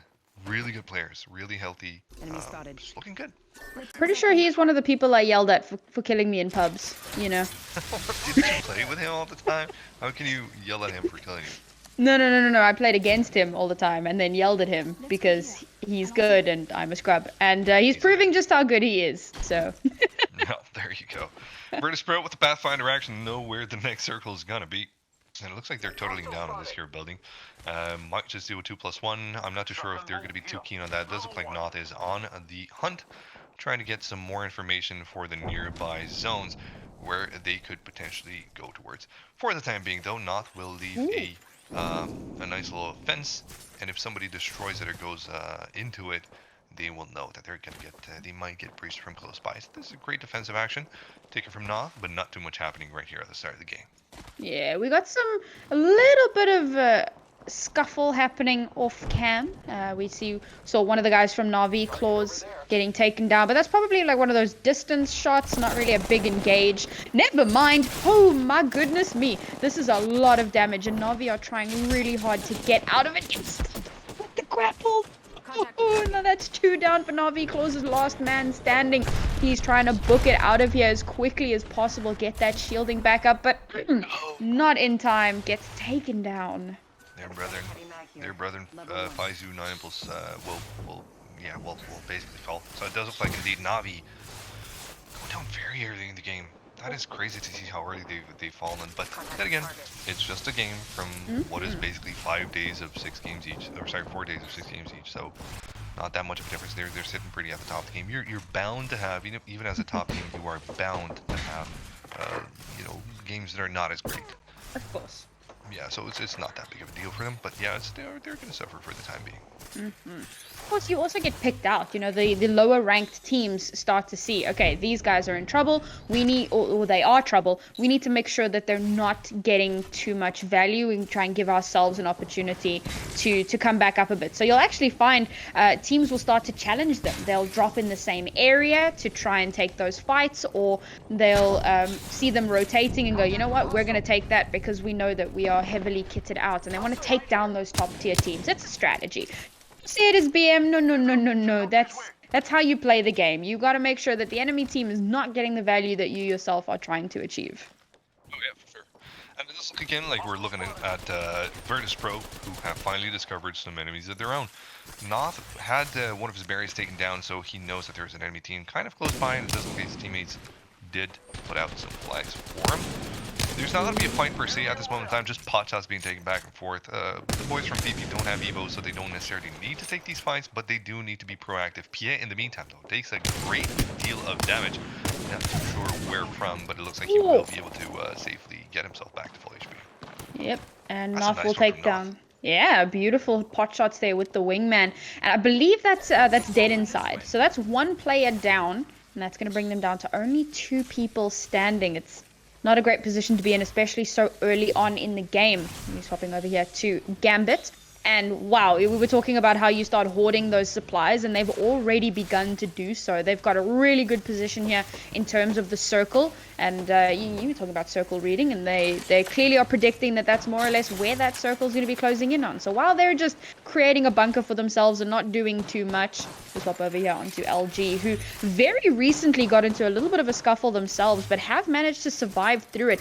Not looking as good in terms of their equipment. But there's a bit of a mess going on in Geyser at the moment. There are so many teams there right near LG as well. They're going to need to be very careful about how they take these engagements. Yeah, they're going to be a bit more defensive. They do have the cover of this fantastic building. They do have, the barriers set up, so nobody's going to be crossing those anytime soon. And if they do, they're going to be well made aware of, so they can pounce on their enemy team. I really like the railroad that they've established, or the monorail that they've established with the Pathfinder hold. This is some next level shit. I'm sorry, some next level stuff. But yeah, I've literally never seen a Pathfinder hold being thrown down like that. It's kind of funny to see. I'm going to try that next time. I'll be real with you. I'm not quite sure what the point of that is. Is that just to be able to rotate quicker? Or who cares? No, there's no point, because if an enemy's coming to you, you won't be able to be swinging from a zip line. You want to take cover left and right. It's just, I think it's for funsies. I really would like to ask them after the games, because that actually looks like fun. It really does. And speaking of fun, TI not having fun. They have managed to break their 20th place curse, but at what cost? Already down to 16 squads. Ooh, manages to yoink a little blue armor there. You might have an opportunity to hightail it out of there. It looks like it might be Triumph that's firing in on them. But last man standing there for his team. That's going to be really difficult to try and get it. Wait, was it Hardeki that was last man standing? Because if it was, he gone. Yeah, Hardeki's gone. It does look like enough, so we'll see this one in a second. But let's see how this fight with Triumph is going here. They are without armors. Oh, wow. But it matters not. Gambit are taken out of the fight. Great shots coming in from Triumph. And it does look like it yields great results for him as well. Some purples being taken, great loot being delivered for the gentleman from Triumph Gaming. And yeah, at this point in time, they're sitting really pretty with the zone. And, considering circle reading, they're going to be sitting pretty for a while. That was a super aggressive push there, but as something you noted a little bit earlier on as well, you get that first knock, and that's kind of your go button. That's when you really want to start pushing in. So they knew they got Hardeki with the charge rifle, and that was the perfect opportunity. Pushed on in there. Now they, as you said, sitting pretty, looking really good. And we're going to swap over here onto North, who have been performing exceptionally well throughout the tournament so far. And they've also found themselves a nice place to set up a bunker. They are basically in the middle of this zone as well. They've got perfect positioning, and stocking up on those supplies, peeking out of windows, peeking out of doors, trying to get some pot shots. Back into that, the top of the leaderboard as well. They didn't have that scout game before, so they were just trying to make the best of it in this one here. They did get the top 10, I believe, the last game, but still, they could have done better. But with that zone the way it was just too difficult. This time, though, we do see a push from HG. We'll see how this one pans out because they are getting ready to take some shots at the enemies. Looks like Matafi's getting nice and deep. He does have the Mastiff in hand. Let's see if it turns out right for him. Swaps to the R99, takes shots, but receives more than he took. And right now, at this moment in time, he just needs to take a few more to knock his enemy. Almost cracked blue armor. He will be fully healing his own and then making a push with his teammates. It looks like his teammates have gone too further up as well. This is a full commit. I saw Zippeth using the ultimate accelerant there as well, so looking to get that ultimate down as quickly as possible to give themselves a little bit of extra protection. And Taylor goes down, and that is super unfortunate. Again, really early on in the game, not getting downed as well, and that's Pierre down. That's VP out of this lobby. What are you gonna do when you get Mastiff R99 push? That was just an absolutely insane push from the gentleman of AG. And yeah, it looks like VP. Well, this is definitely not their day. They didn't have a great start tonight, but then again, they do have that time to recover, as we said. But yeah, what can you do in this situation? I mean, literally, you're left to cower and hope that your enemies miss. But with a Mastiff, kind of hard to. Yeah, very difficult to miss with a Mastiff. You actually have to try. You have to, like 180 and aim in the opposite direction. And oh, let's have a look here. Looks like Ring is closing in on Geyser. We're going to be chilling with Myth here, who have done quite well in this lobby so far. But of course, they do have two teams around them. And one, it looks like, is starting to encroach in on their space. So they're going to have to look at rotating around fairly soon. Time is on their side. Circle hasn't started to move yet. They've still got about a minute left to go. But of course, there is that team just on the horizon and that they do need to be wary of. What's great about the zone, that when it closes in, is that they're most likely not going to be capped from behind, so they can only focus on the western northern end, which is a fantastic thing at this point in time. When you know that you might not have enemies coming in from behind, it just makes things so much easier. In a battle royale where you have comp players, being 360 is one of the main things that you have to take care of. And if you don't have to be 360, you can just focus on a team, or just make sure that your next rotation is going to be clean. You have that breather, like mentally. You have a breather when actually. Oh my god, that was close.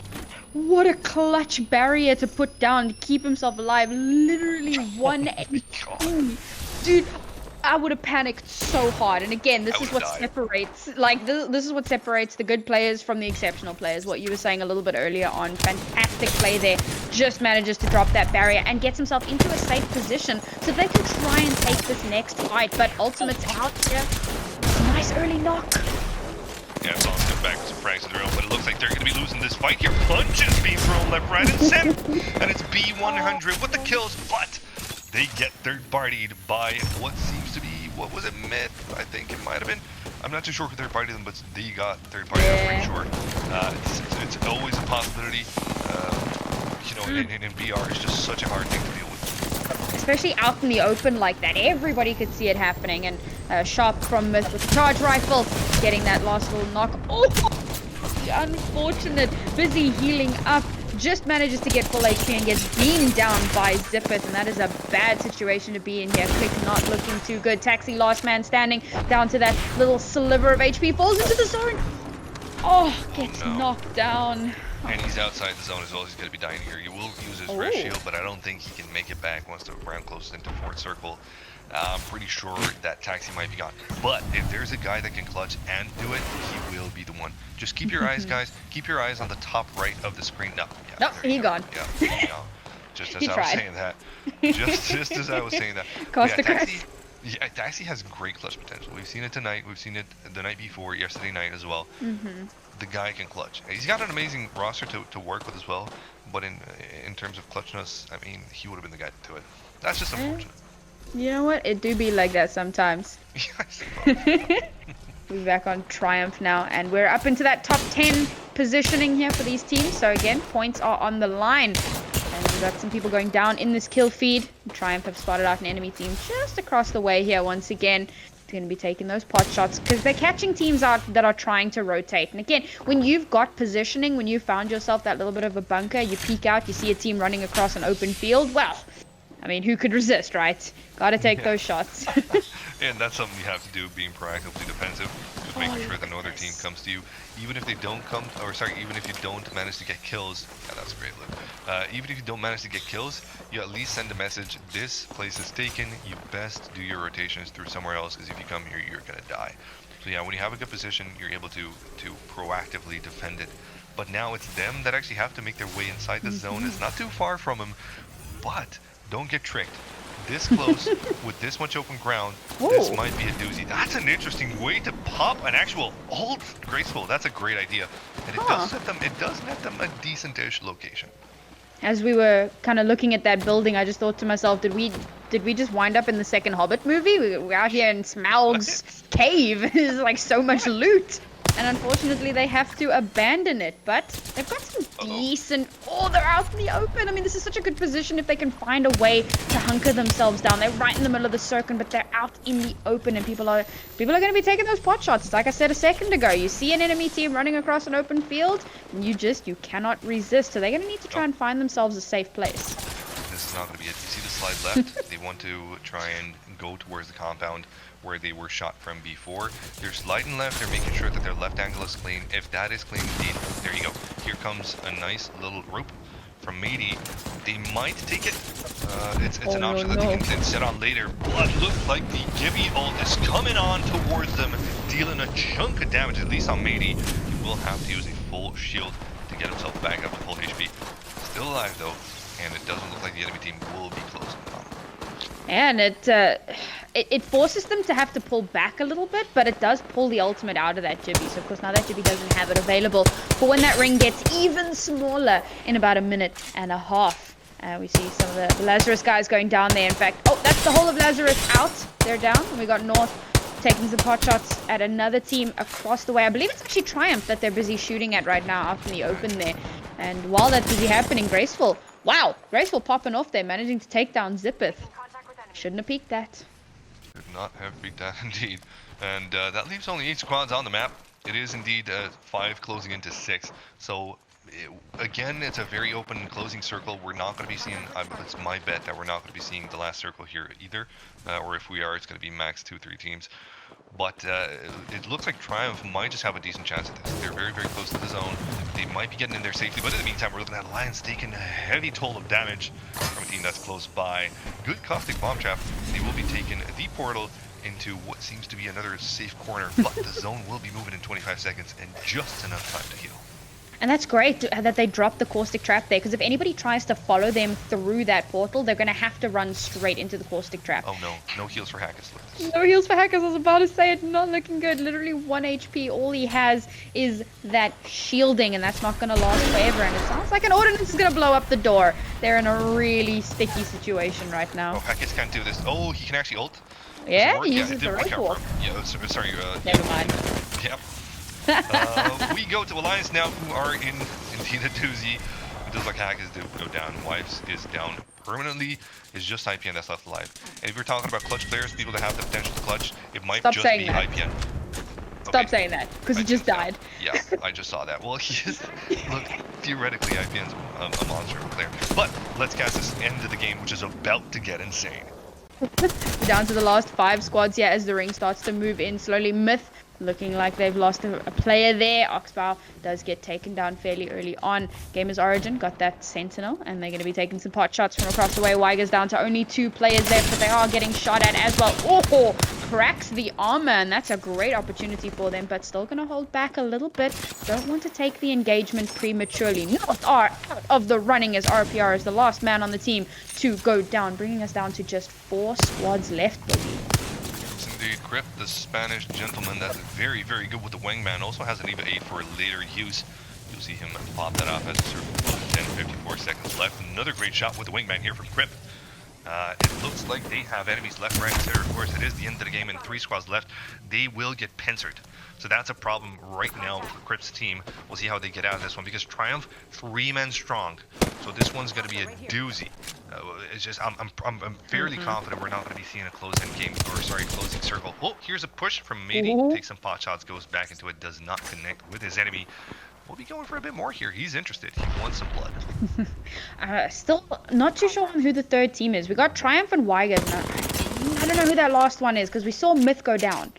So waiting for that information on who that last team is in this zone. But as you GamersOrigin, and they're also 3 strong. So this could turn out to be an absolute mess of a final fight. The ring is about to start closing, and now players a move. And there's a charge rifle Andy just around the corner. Oh, this is going to be a bloodbath pretty soon. Let's see GamersOrigin try to defend their current position. They are currently the players that are closest to the circle that's strangling in here. Nice shots taken by Vincere. It looks like they're going to be keeping the aggression here, not letting their enemies get too close, but it looks like Triumph is now going to be sandwiched in between two teams, with Sirius trying to take some good shots as well, not connecting too many of them. And for the time being, it looks like all three teams are just in a bit of respite. They can take some Triumph down, some hard cover. But oh yeah, look at this. Triumph are actually pincered in. There was no respite from GamersOrigin, and it does look like two teams are left. Now it's just Wygers. Ruabe against three players from GamersOrigin. What can he do? not much. Basically, every time I throw it, I'm waiting for the final fight to happen. And GamersOrigin are proactive and getting themselves a GG for the third match, and a beautiful one at that. Well, that's our first missed call of the evening. We thought Triumph were going to take this one fairly handedly, but GamersOrigin sneaking up on us there and yoinking that win for themselves. And I believe that might be their first lobby win of the tournament. Could be wrong. Y'all are welcome to shout at me and correct me if I am, but I believe it is their first lobby win, and a really good one at that. So really well played there. Absolutely. You're talking about Geo. Let's see. Geo did not, I believe, not have a single victory. They came fourth, which was their There you go. best performance. They were standing on the 15th place. So we'll see how they're standing here with the update of round 3. But yes, Ooh. this was round 3, and we still have 3 more games to go. So plenty of entertainment for you guys at home tonight. Yeah. And I'm very, very happy to have you in there. I'm getting words from producer that Twitch chat is being super positive tonight. Hell So yeah. that's always a great news. That's always great news. And Geo, in fact, with their win, 8 kills as well. And I just see just below them there, Ad Hoc, in fact, with 10 kills on the board. So despite placing a little bit lower there, that's an extra couple of points that should help bump them a little bit further up the scoreboard. That's it's starting to really look contested between these teams. Yeah, it does. It does, and we're seeing new stories develop, and we're seeing new teams coming out on top. This is just a surprising day to see, or to say the least. And another thing that's surprising for me is that perhaps Virtus.pro are having a rougher night, but normally I would expect them to show up in that top 5. We'll see how it develops for them for the 3 games that are remaining, but we are just about in the halftime, and that means we're gonna get a 10-minute break. Finally, we can we can take a sip of water and do whatever we need to do to refresh. And we'll see you guys in 10 minutes. You guys have time for a cup of tea or a can of sody pop. What's your choice of drink, Nori? It'll be water out of a Hufflepuff Water. flask. Oh no, it's blurred. Pepper hands. It's Hufflepuff. That's a great way to say that we're not sponsored by Hufflepuff. But yeah, it's break time. See you guys in 10 minutes with plenty more action from the AXL.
Welcome back, everybody. That was the halftime. This is the Apex X League, and it's been driven by X Pulls and, of course, by the rest of the community. We're getting ready for the second half.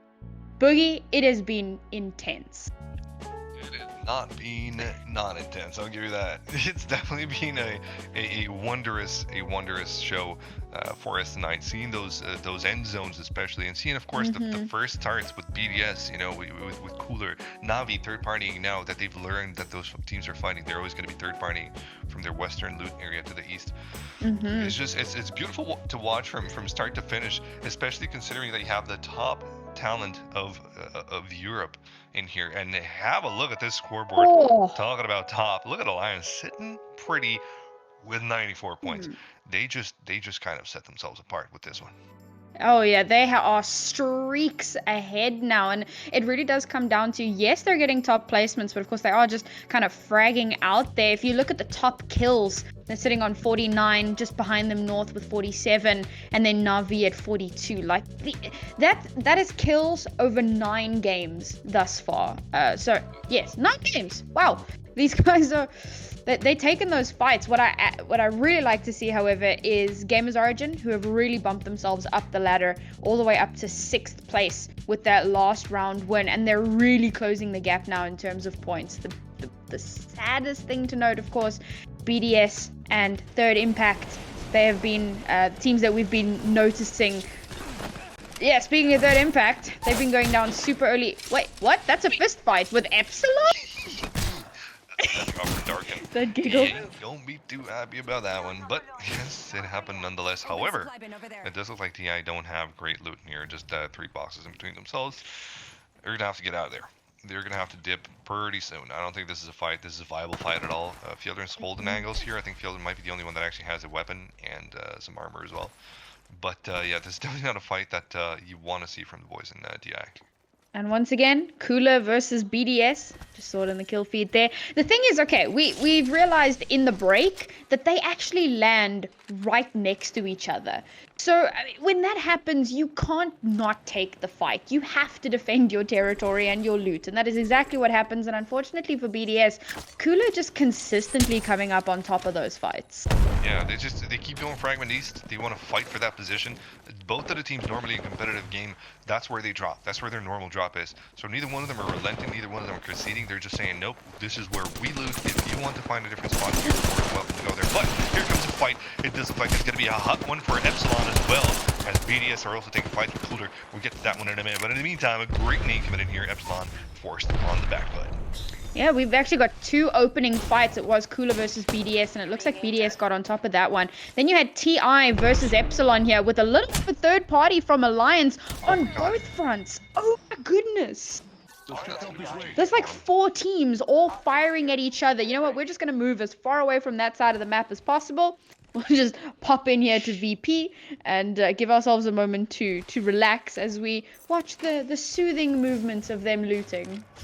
Yeah, Killer does have soothing movements indeed. But yeah, it does look like Alliance got themselves in a bit of a fight earlier on as well. Here you go. You see the nice little map here shown by the observers where the drops are currently being held. I think there's a fighting coming here between Cooler and what is to be. I'm not too sure who the other team is, but might be Navi. It could be BDS or TI because it looked like just one person standing. BDS still up though. That's my question. Oh, there we go. Yeah, BDS is not up. I thought they got killed earlier, but this was the last guy. Chroma goes down. And that's the end for BDS, still in the epicenter and still in refinery. And I think survey camp as well. You might just have yourself a nice little looting location. Perhaps, you know, BDS or Cooler might want to get this one. But considering it's 3-0, or is it? No, it's 2-1 for Cooler. I think BDS might be the ones that dip. Yeah, I think BDS and TI with, once again, the teams that went down early then. It looked like Navi started to rotate towards Fragment West. Of course, they did realize that Fragment East is so heavily contested by like 3 to 4 different teams, apparently. So they just kind of hightailed it out of there. They weren't getting involved in that. They are looking for another high placement game because we actually did see them, I believe it was last game or game before, where they went out fairly early. So realizing now, better to just not take those fights. Although as I say that, it looks like they do get a kill. Dicky, he was for TI. That was last man standing on TI. So it actually wasn't TI that went out in that first little scuffle. Yeah, just like TI are pretty much done for. That's unfortunate. Na'Vi decided not to push where they normally did, or in the previous 2 games where they did push against Fragment East, Cooler and BDS fight, but this time around they do get TI. Well, There's some crazy kills coming out at the start. Na'Vi are out? What? Yeah, dude. Oh, is this Sandy? Did he wipe them? It seems that way. I mean, Na'Vi deciding not to push into Fragment East, pushing into Fragment West as well, and apparently that's GamersOrigin territory. And I think GamersOrigin must have had a really good loot round there, because they were looking pretty stacked there, judging by the guns and the kill feed. So they do manage to take out Na'Vi fairly early. It looks like VP playing it a little bit more safely here. They are managing to get themselves a little bit more stacked in terms of their equipment. And again, these guys are really going to be looking to get a high placement game, because the last couple of games have not been looking good for them. I don't think they've got any placement points this evening. Yeah, and you can see the way they circle raid so well. They don't even need to use the beacons that are pretty close to them. But they're saying, no, we don't necessarily need this. Let's just go to that location and just kind of be safe there. We're looking at Lazarus right now. And now Lazarus is a team that we haven't necessarily seen towards the end games tonight. Ooh. But we know they have a chance at it. Well, they will be dinked down by Triple, I think it was. Right now, using a Phoenix for Savage might just be overkill. So yeah, there you go. He swaps into the single shields. But yeah, they're not going to be contested at this point in time. The teams that are setting themselves up for a position will not want to push and possibly risk losing a player. It's not going to happen. Yeah, I mean, placement is the name of the game. I've said it before, and I'll say it till the end. You want to get those kills, you want to... Alright, I'm not sure that was a you go girl moment, but you know what? I'm here for it. Thank you for your support, Boogie. I appreciate you. You felt very motivated. Thought, you know, you always have my support. But yeah, you are, you're 100% correct. Placement is the name of the game. Yeah, I mean, Battle Royale, last man standing, that's where it's at. And slowly but surely, we're seeing some kills in the kill feed there. XNs from LG is also down at the moment. Lazarus seem to have found themselves in a nice safe position, and it looks like they're going to be starting to set up their bunker while LG are fighting Wygers and Alliance.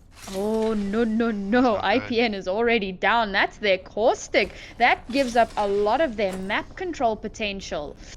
Not great. Yeah, for sure. Caustic will give you a peace of mind with his mine drops. This is going to be a big loss for him. I'm not too sure if they're going to go for the recover behind. I think they got a team behind them, so they're not going to be going for that one. They do have a recover in front of them, but then again, it's a very, very high risk situation. They will take the train. Might just do good with this. This might be an interesting strat here. Take the train to the next station, see how far it takes you, and then you might be able to raise IPN. That would be a big win for him if they do manage to get that, even with scuffed loot. If you have IPN up in his abilities, they would definitely be put to good use. No, actually, they haven't recovered him. I just noticed. They haven't. Yeah, no, they haven't. Yeah, that guy's down. Yeah, no, they've completely abandoned him. You know what? We had a good run, friend. We will try to avenge you, but see ya. Oh my god, brutal. Is that how you play? Because I mean, just remind me to remove you from my. I mean, you say that like I play. I'm bad, okay? I don't play. What I do is I drop and then I die. See, that's how I play this game, which is why I don't play this game. There you go. Well, look at the circle read. Look at the amount of teams. Look at Skyhook. Currently sitting in Skyhook. They've circle read this very well. They're going to be sitting there for a while, just making sure that they've got good position. They're not going to be contesting one another, but you will see the teams towards the edge of Skyhook taking fights, especially on the southern or southwest end, where you currently see one team trying to make their way through that pincer. That's going to be a fight that we might be looking at later on.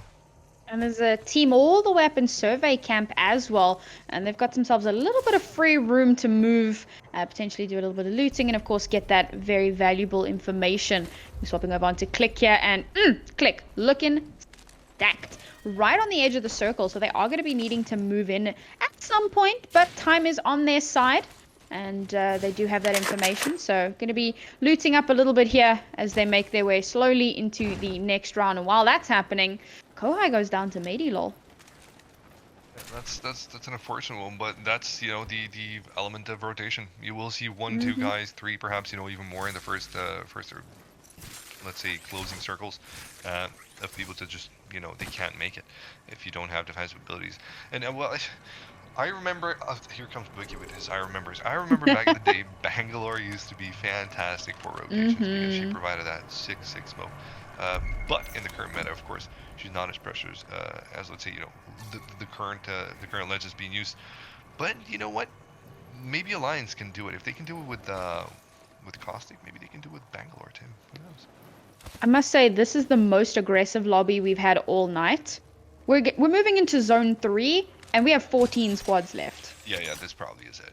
You're right. I mean, this is insane. Like, we don't see teams dropping this early. We did yesterday, of course, because it was weighted more heavily towards kill points and less so for placements. But with this particular format, this particular setup for points, it's surprising to see so many teams dropping so early in the game.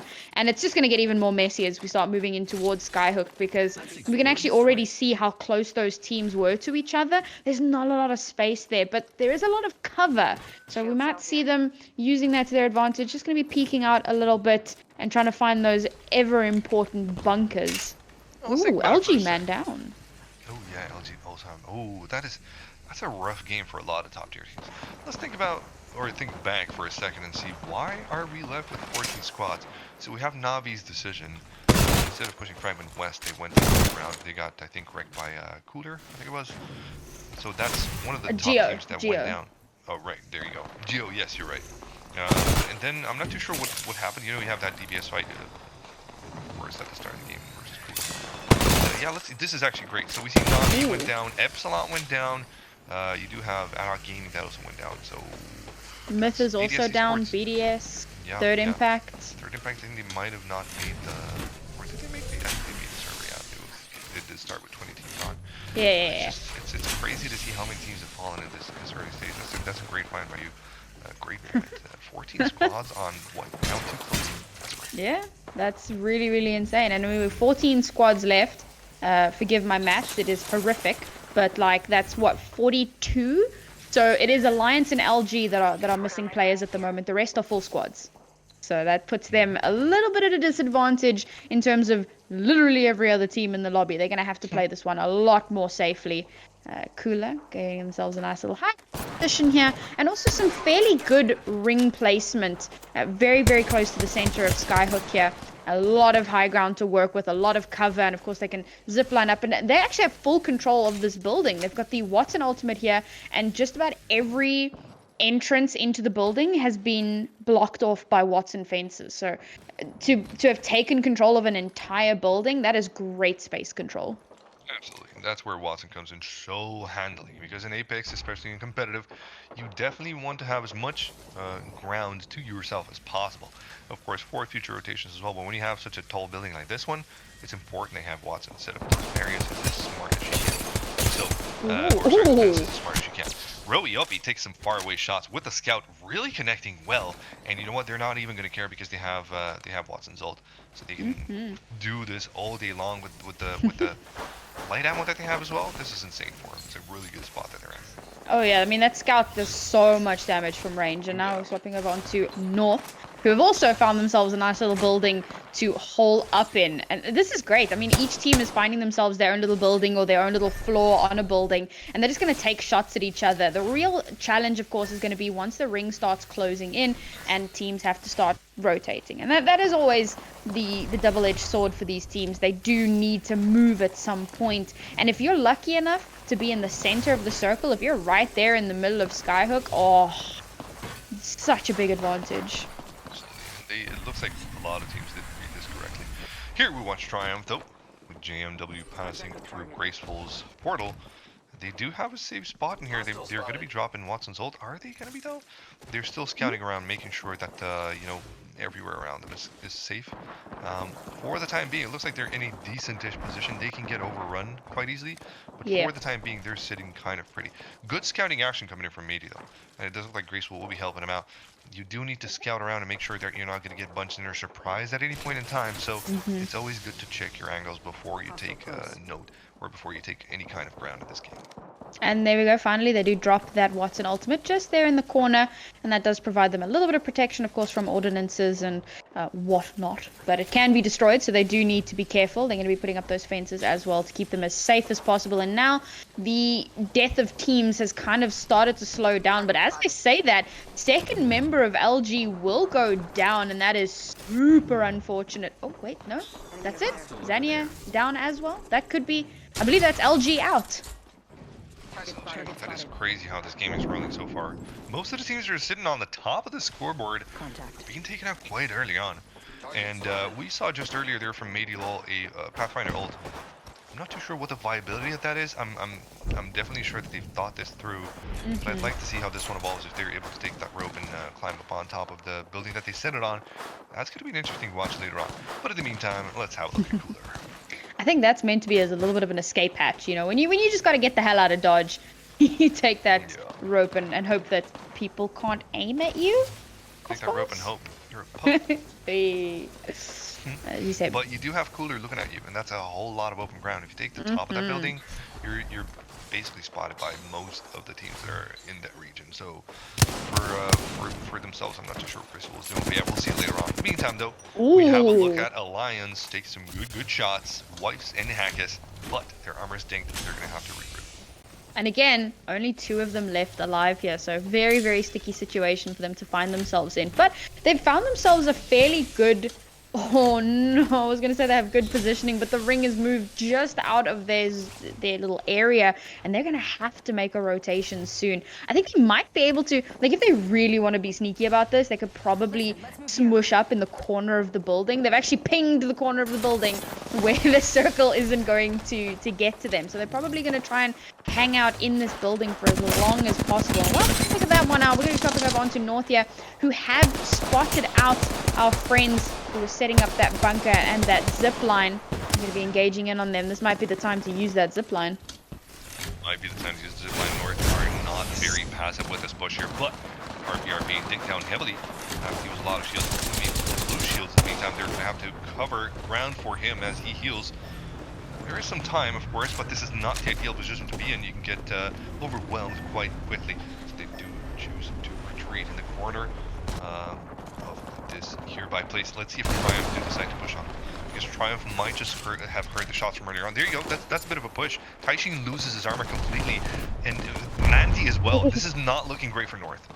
Yeah, they're going to need to pull a little bit of a retreat here and give themselves some space because they are being aggressed in onto. Now, they do have an opportunity here to try and get that shielding back up, give themselves an opportunity to breathe. But while that's happening, back up here with Triumph, and they're having engaged on B100, already 1 down, and maybe lol. Damn, he's just taking no prisoners, and B100 gets deleted from the lobby. Absolutely wiped. What a surprise from Triumph to have made it so far without being spotted, and it looks like B100 had no chances, and because it was just Mady that took some damage, they're ready for the next fight, which is not to be happening. Their enemies are backing off. They've seen who they're dealing with, so they will not be trying to do anything sneaky as they did. Triumph. The first rope wasn't that great, but the second rope that allowed them access on the top side, that was actually pretty good. We're back in Smaug's cave with Dead inside. And they've got the Kraber as well. Yeah. Very nice. These guys talking about sitting pretty and just in the circle as well. They've got so much space to do whatever they want. And this is great for them because they haven't been having 2 fantastic lobbies recently. So it's really great. They've already got themselves some placement points for being in 10th place. I believe that was 4 points. So that will help them to start to climb that board a little bit more. Being engaged on from distance, charge rifle Andy firing in at Sadyama here. Gonna need to just retreat slightly, get that shielding back up, but again in such a good position. I mean, even looking at the next circle and again pinging that little corner of the building where they can safely stand, fire out, and the zone won't affect them. They've got such good position now. Fantastic place in defense placement too. That's gonna net them a top fight, most likely. They're still taking some good shots here though, and it looks like they're not losing too much HP of their own, so for them it's the ideal position to be in. In the meantime, Wygers will be left with 2. Paradise and Crip will try their best in the former position of North. We'll see if they make it too far, but right now they're being aggressed as well from the team on top. I think that might be just Triumph shooting at them. Some nades would do fine in this here situation, but these are not coming in. Nope, they're actually getting aggressed by a team on the bottom, so they will dip as fast as they can. I'm sure there's a team where they're heading into, even if you do see the Watson shields. Sorry, the Watson drops there. Fences, sorry, yeah. Just had a bit of a brain fart moment. But I don't think there's a team there where the fence area is. I think that might have been where Triumph was, and I think Yep. they may have just rotated out of there. But still, very dangerous positions for these teams to be in. And Sanya, also from Dead Inside, has been kind of popping off with that sniper there. I think that might have been, I think it was him that had the Kraber, yeah. So he's been getting a ton of value out of that. And Pei has got the Sentinel as well. Got that Digi threat. Can do so much damage from range. Beautiful weapon to have, and that's, again, it's a testament to how well they're playing now to be able to be using that weapon so effectively, getting themselves into another top 10 contention spot here, and hopefully a one lobby for them. Look at MPE's position of that shield. He's actually being smart about it, making sure that he's that is bringing more equipment and don't impress. So for the time being, it looks like it's beautifully placed. However, the zone is strangling and it's going in quite fast. A lot of teams are losing lives over on the edges, and it does look like GamersOrigin are sitting still pretty at this moment in time. But they do spot an enemy, taking some good shots there with the Spitfire, not connecting to the point of knock. But Serious with the crazy push. One man, one desire to end everybody around him. That's what he does just exactly. However, it's not over. Devotion is dirty, and he gets so much value out of it. GamersOrigin here absolutely popping off. They found themselves yet another team to aggress into. Peacekeeper snipes coming through here. They take down Dead Inside. We're down to the last 5 squads. Gibby's shield will come down to give them a little bit of space to work with. 2 of them will go down. Oh, and that's GamersOrigin, but they do have a revive shield available to them. Gonna need to... Oh, maybe not. Oh, I think that's Gambit that's down. SJP2 seem to still be in it, but now Alliance, and there's that little corner of the building I was talking about a little bit earlier. They found that space. Now they're going to be using Hackus' portal to try and get out of there. Nice job to get behind the wall, give themselves some space, but the enemies do know exactly where they are, and they're going to have to kind of rotate around with that portal if they want to try and get into this top 3, possibly higher. Absolutely, and because this is a 2-man squad, they're not going to be aggressing as much. Wait, what is Wygers doing now? He just kind of, that was a mistake. That's an execution as well. Oh, that is disrespectful. And it does look to be a closer onto Wipes. That's gonna be a good situation for your armor. But still, nonetheless, we are looking at a top 3 situation with round 6 closing in. It's actually crazy how little teams have left so far. But here comes that Mastiff against GamersOrigin's last member, Osazeni, and he goes down. Hackus has got Alliance into top 2. Now he is, I mean, it's a 1v3 situation. There's no way he clutches this out. But for him to have gotten it all the way into top 2, they lost their first player so early on in the game. And they managed to survive out all the way to get that 2nd place spot. But I gotta say, Dead Inside, it's their first lobby win. They popped off in this lobby. Yeah, themselves great placement. They put some really great Francis up there, and it does look like it's their game. The GG for the 3 gentlemen. They're going to be very happy with that performance. But yeah, another great game. This time around with a bit of a surprise. We had, I think, in the first match, closing in 5th to 6th circle, we had about 13 squads left. This time around, round 2 closing, we have 14 squads left, which is a bit of a difference, but it did provide some great entertainment. Absolutely, and now we can take a look here. Damn, 12 kills for Dead Inside. Nice. Wow, okay. So that's going to net them a nice little 27 points. That'll help them climb up the points or climb up the ladder a little bit more. Alliance, despite losing IPN so early on in the game, I think they actually lost him in the first ring, or possibly the second, and they survived so long, getting themselves some nice placement points. Their GamersOrigin not able to clutch out that first place as they did a couple lobbies ago. I must say, that's been my favorite thing to see. Teams that haven't won lobbies yesterday that are now really starting to show up, and they've turned their monitors on, they're getting serious, and now they're starting to win lobbies. But it's consistency that is the key, and that will net you the victory. At the end of the day, there's so many matches, there's so many games to be played, and there's something to say about teams that are not necessarily getting first place all the time, but are getting in the top 5 consistently. Sorry, that way you will ensure a much better placement. You might even win the tournament without an actual win of a game, which is insane, but it's true. It can happen. Yeah. Especially if you're getting some of those kill points. The difference between first place and second place points can easily be overtaken with 2 or 3 kills. So it can make all the difference in the world. But for now, we're going to take a short break. We'll be back for game 5 very shortly. It'll be our second last game of the evening. I'm actually quite sad about that. But don't go anywhere. We'll be right back.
We're back. Oh man, 4 games in. It has been an adventure. We got 2 left to go. And Boogie, I know you're gonna hate me for asking this, and that's exactly why I'm asking it. Any predictions? Got cut off right there towards the end. What were you saying? Are you just memeing with me again, or did I actually get cut off? Sorry, what was that? Oh, okay. You didn't get cut off. No, I can tell you that Alliance will most likely be in the first place at the end of this game. I mean, we can safely assume that, considering that they're 19 points in front of the second place. So that's actually that's a great difference. Look at that. That's beautiful. Jeez. Yeah, they're sitting pretty, and it's all their work. They've earned it at this point in time. But yeah, they just keep running away with it. And it's literally what we closed in just before we went to the break. It's consistency that is key. So Alliance wrecked yesterday, but today they're not relenting one bit. They're keeping on top of their game, coming through with some great performance. Look at that, boosted to 53 kills. That's not okay. That's it, like that's 7 kills ahead of the second place. And GamersOrigin also, I mentioned it at the end of the last rounds, climbing their way up, already up to 4th place here. And again, it's what we've said all along. There is definitely time for teams to claw their way up to the top, which is exactly what GamersOrigin have been doing. Unfortunately, LG slowly slipping down the ladder, and that really can be attributed to where these teams are landing. So many teams are landing Fragment, whether it's Fragment East or Fragment West. We know that BDS and Kula are constantly engaging in on each other and fighting against each other. We've got GamersOrigin running into Na'Vi, Third Impact running into... Oh, I can't remember who it was they kept running into, but there's like 6 teams in Fragment, and it's all just a melting pot of firing at each other, trying to wrestle control of that area. And it's a little bit dangerous, and I'm kind of hoping at some point one of those teams is going to go, you know what? I don't want to land here anymore. Might be a good idea. Yeah, I'm actually looking at Navi's storyline. They came into the evening on 3rd place, and now they're currently sitting on 5th. It's not that big of a drop, but in evenings when you want to climb up, which is to say, the first ones as well, to solidify, to bolster your position, that's what you want to do. You don't want to go down. But that isn't to say it's the end of the world for them. It's just about the decision they make, because the decision that they made the first 2 games to actually try and aggress BDS versus Cooler seemed to be great. I'm not too sure they're going to be repeating the action, but they might just. So watching Na'Vi, let's see how far they make it into this. Now we're going to be spectating on TI, who have already found themselves in a fight again. This is ridiculous. And 2 of the players already down to 50% HP, and of course they haven't had a chance to find any armor or any syringes. So it's Epsilon. That was the other team. Epsilon and Third Impact consistently running into each other. Both teams are man down for the moment, so it is somewhat equal footing. But Balanji didn't find the syringe, couldn't get himself back up, and it looks like Epsilon may just win out this again, unless Ziggy decides, you know what, I'm out of here, and just runs away. That's also a possibility. He's fighting. Look at this. He's putting up shots. He's actually going insane. That remains without any kind of ammo. Does go down. Cooler also taken out BDS. And looks again. Again. It's just BDS seems to be a story for the ages. I mean, come on. You have to, at some point, agree to... I get your pride down to where you drop, and I get the point that if you give it up now or give it up once, then in the future teams are going to be like, we're just going to run them over because they're going to give it up again, you know what I mean, in future tournaments or wherever you go. So I get the point of making a statement even if you die game after game. But maybe just for tonight, maybe please do it. Try and find a different position. I'm just thinking here. I'm thinking out loud. Maybe okay. We won't tell this to anybody. But just this one time. Just this one, please. We want don't worry about the 6,000 viewers. They don't know you. They don't care. Don't even think about that. Just you do you. I don't know. I didn't know up until this point. I didn't worry about, but now I'm worried. Thanks, Nori. Look at that circle. Yeah, that's pretty good, isn't it? Closing up all the way towards Skyhook once again, and we got teams again just all the way on the other side of the planet right now. Na'Vi, this time around, have managed to survive and not run into GamersOrigin. It's good. Yeah. Yeah, so they went Fragment West as per usual, but now they're going Epicenter, which is a good type of choice. Or sorry, they're going towards High Hut, which is a good choice for them. They're not taking that initial fight. They want to climb back with those placement points, and this is the smartest decision. They are great rotators, so just kind of keeping themselves in that top 10, perhaps top 5 situation. But Skyhook right now, as the way it is, it might just yield the top 5 for them if they play this smart. So yeah, this is definitely the best choice. Being a bit more passive, not always aggressing, might yield better results. And finding themselves a good place as well. Now they have rotated away from that center of Skyhook to one of the peripheral buildings, and they're going to be looking to set up a little bunker for themselves here. In fact, got that Watson ultimate down already. Getting that out early so that you can start regenerating the next one if necessary. Going to start building up those fences and getting this ready to go, because already they're looking good in terms of their armor and shielding. I mean, they've even got some great attachments on their weapons as well. GamersOrigin seems they've just come out of a little bit of a scrappy fight here. They have managed to survive, but whoever it was that was aggressing on them is probably still nearby, so going to be trying to play this one a little bit more safely. Side. I did see Pia in the kill feed. Of course, with the scout from a distance, those guys are lethal. But, oh, it looks like GamersOrigin might just want to push a bit closer to where their enemies are. And this is kind of a danger push. Look at this sway right. This portal is going to end right over here. And that will bring very, very dangerous waters, or sorry, dangerous territories to Sirius's teammates. Because, oh, no, actually, no. It looks like the enemy team did rotate back. So that was a wise choice. They first scouted, they saw their enemies fall back, and that's when they went in. That's the beauty of scouting, man. Well, super sad to see. 2 from Dead Inside have just gone down. They were our previous lobby winner. So you hate to see them go down this early on in the game. But you know what? Something you mentioned earlier, and it's just like that sometimes. You'll have a fantastic round one game, and the next game you just find yourself in an unfortunate position. You didn't get the loot you wanted. You got caught out of rotation, and you get taken down super early. It's unfortunate, but it is the nature of the BR. So for now, we're going to be back on Epsilon as they start their rotation towards Skyhook. And we got a split second of map there, and already it's so dense, the number of teams that have already made their way to the center of Skyhook, not even the peripheral areas. They're all trying to find that perfect prime positioning, and they're going to fight for it. Yeah, they're not going to give it up 1 second. Circle reading is basically what we talked about earlier on. If you just tuned in, this is the AXL, and teams in here do know how to circle read pretty good. They're doing a great job at it so far. It does look like it, but we've yet to see if any of the teams that are circle reading here will land in a good position. This will be revealed towards the end of the game, but until we get to that point there, we do have a couple of teams. I would love to see the map again to see which would be the top, the teams that are kind of encroaching towards the circle end. I'm not sure if we can get the map up again, but that would be good. Oh, I love this spot. Just kind of aesthetically, this area of the map. Oh, it's so pretty. Oh, look at that map. Look at that. It's so dense with teams at the moment, and everybody's just looking for that niche area. There's actually quite a few buildings at the moment that haven't been taken over just yet. So we might see some teams start hunkering down in there. But, you know, as this is happening in the kill feed, we see a lot of players actually going down. There's some big fights happening right now. LG, in fact, in one of these little scuffles, giving themselves just a moment to try and heal up. XNs went super low there, and they've just found themselves a little bit of a bunker area. I think they were probably trying to rotate into a building and got caught out while they were rotating, but they've managed to find themselves safety and in a very good spot as well. This is one of those buildings I was pointing out that hadn't yet been taken over. Well, now it has been, and prime positioning in terms of the circle. And now we have a look at Navi, who are in Dead Inside's previous game's position.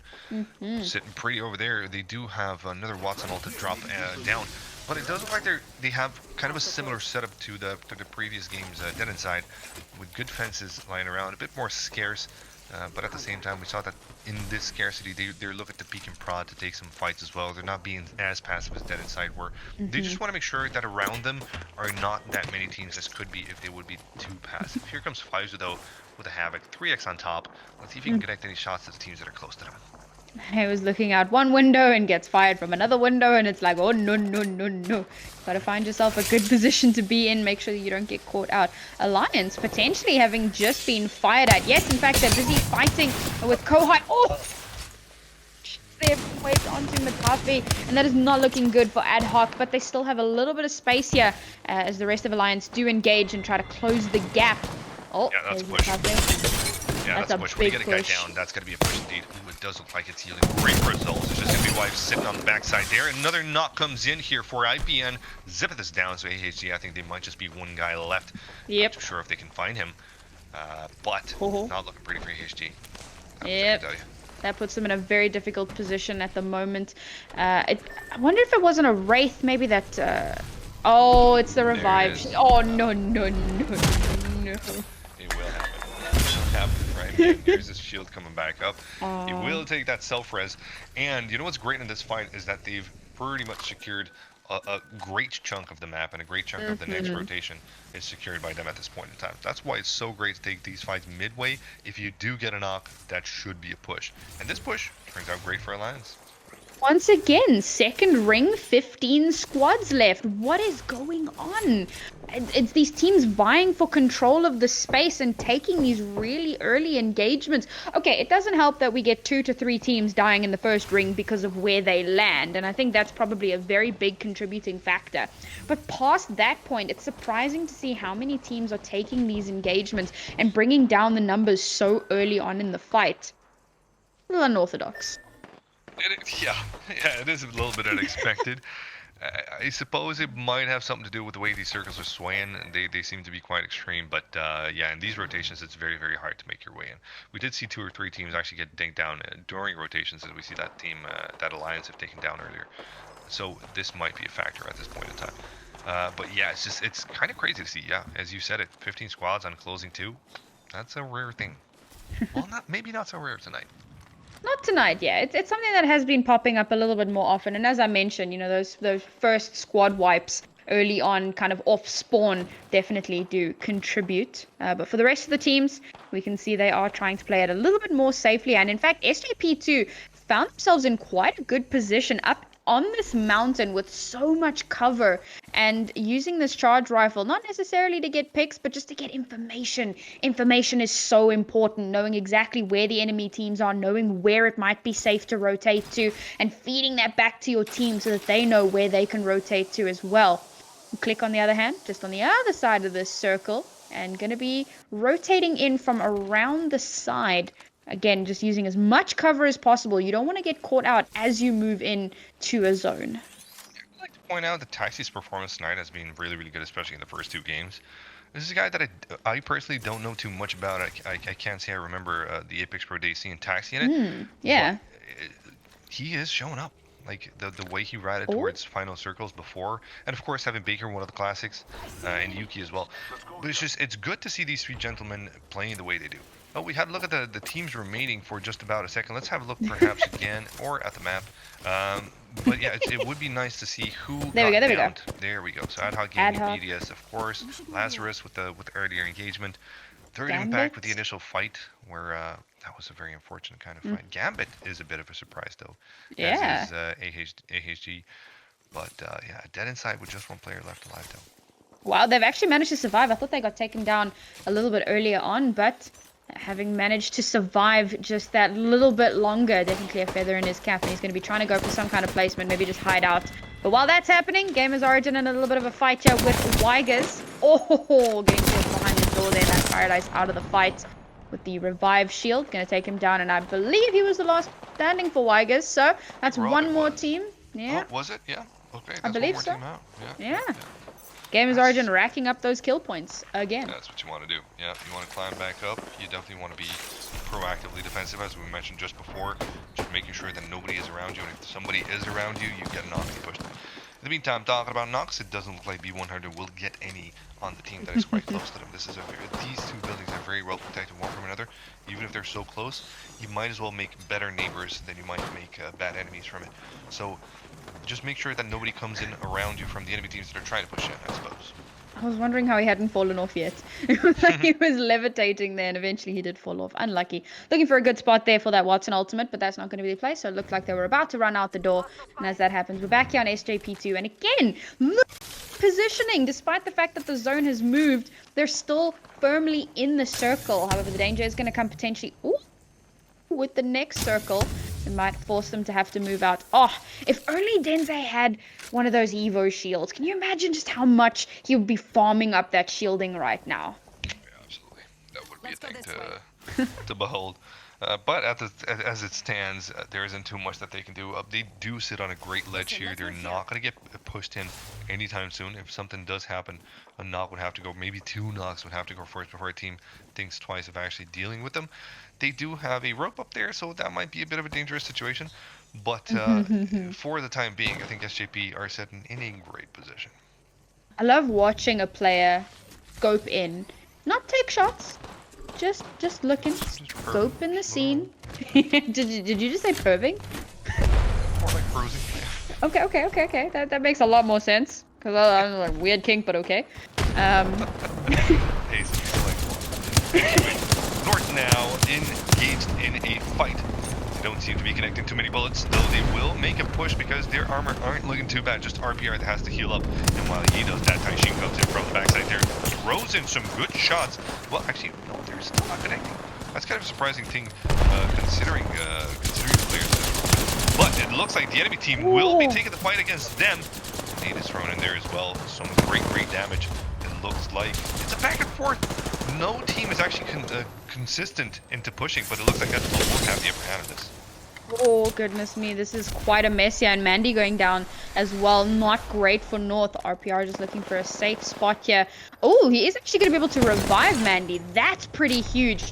While Taishin holds the front line and consistently getting damage off as well. It's pretty huge for them. Needs to be careful though, because there are people trying to flank around from the back. Mandy is back in the fight here. They do take down Yuki from Clique, and that's one less player for that squad. I think the rest may have backed off a little bit as they attempt to regroup, because we are still at 14 squads, so Clique is still in this for the time being. Oh, look at that rope. Look at that rope. That's just absolutely insane. You're so open from absolutely everybody on the server, and you're still gonna have the big balls to actually take it. That's beautiful. big brass on those lads. Doesn't look to be working out too well. But LG in the meantime does get wiped by Navi. Navi's still in this game. I think 3 men strong, or yep, 3 players strong. It's finally that comeback for Navi that they deserve. But against LG, another great team. Oh, I missed the last squad that went down. We've moved down to 13 already. Yeah, LG. Oh damn! That's super unfortunate. Yeah. I know. Yeah.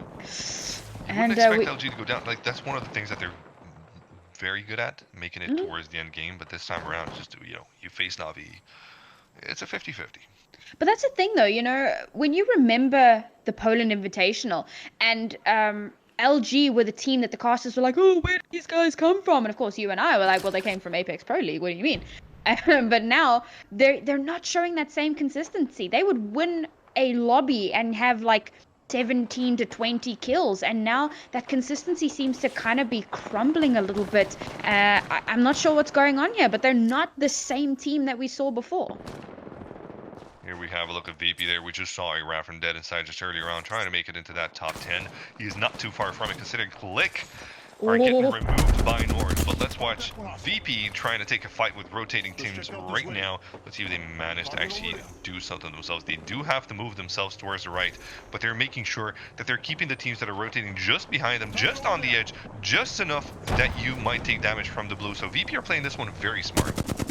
Yep, and they're looking to finally get some placement points, and they have actually cracked that top 10. So we will finally see VP getting a couple of points here. Oh, no. That's super unfortunate for Navi, but it does give other teams the opportunity to try and get into this game. North getting taken down slowly but surely as well. I believe Mandy's last man standing there. And VP have such a good position over here. They've got so much cover to work with. Yeah, they're looking pretty. Right now, we're looking at Myth, who are also looking pretty decent, but look at the zone, where they have to travel pretty much to the other side of the circle, or the current circle, I may say. And until you get there, you do have about 2 or 3 teams to deal with, even more so. We'll take some pot shots towards you, but you do have to deal with 2 or 3 teams. We'll see how this one works out for Myth. In the meantime, they seem to be quite passive. They still have a minute to work with here, but it does look like Amaz did manage to get them. Ooh, not quite into safety. You want to get out, but you can't. 2 caustic bombs. Is this the way Amaz goes down? No, he does not like this. And he goes back through the portal. That was a close one indeed. Oh, skin of his teeth, just manages to get out of that. Oh man, we're back here with Myth for the second. Oh, here we go, back onto GamersOrigin. GamersOrigin have really started to step it up in the last couple of games, and here again, they're just really showing their mettle and taking some pot shots across. Oh, look at this cluster. These teams are so close to one another. Oh my god, that is insane. And there seems to be a rope from one of the teams at least, but oh my god, this is going to be a crazy closer of a game. 7 squads up with 8 seconds still. Let's see how this one's going to be working out. Looks like GamersOrigin will be trying to make their push. They're currently sitting in the worst position that they could ever be sitting in. They might have to face teams, so they're just riding zone. This is what we call when teams are last to push in. It does look like a Wraith ult has been popped, so they might make their way inside. In the meantime, Virtus.pro managed to keep 3 players alive, and that's actually huge. Let's see, with 6 squads left, there will be an ult coming in here. It looks like Sign popped his Wraith ability as well. Let's see how this one pans out right here, Nori. And we saw Dead Inside finally go down. He managed to get his team a top 7 placement, which is absolutely huge. But now Alliance have themselves such a fantastic position here on this high ground in this beautiful little building. They've got a ton of fences to work with as well. They've got so much shielding, but they're getting slowly chipped away from distance. They do have zone position, which puts them in a fantastic place to try to get one of these top placements. But with so many teams aggressing in on them, firing in on them, and stepping into Waves' wingman. Those are some great shots. They put it from Waves. He will swap to the R99 and wingman back and forth. They're great close distance weapons. And in the meantime, IPN trying to find something of a dink. Will pop off the caustic bomb trap, but let's see if this one pans out to their advantage. It does look like the zone will be closing into 55 seconds, and the Lions are actually sitting in a good position. Virtus.pro not sitting that pretty, but it does look like these are still 3 up, and that's all that matters for now. I mean, Virtus.pro are always sitting pretty. They got Pierre on their team. Like, how much prettier do you need to be, right? Oh my god, you're such a fan. I'm a fangirl, what can I say? Yeah, I can't even deny it. You're alright. Alright, Myth in a little bit of a difficult situation here. They're getting fired in on so desperately. This is the zone just behind them. There's so much damage here. Myth getting the kill slowly but surely, but Myth are also... Oh, Myth just managed to scrape through that fight. They just managed to indeed. SJP are down for the count, and it does look like it's not over for Myth. They still have some teams to deal with here. Jules actually was one of the players that got caught in the crossfire there.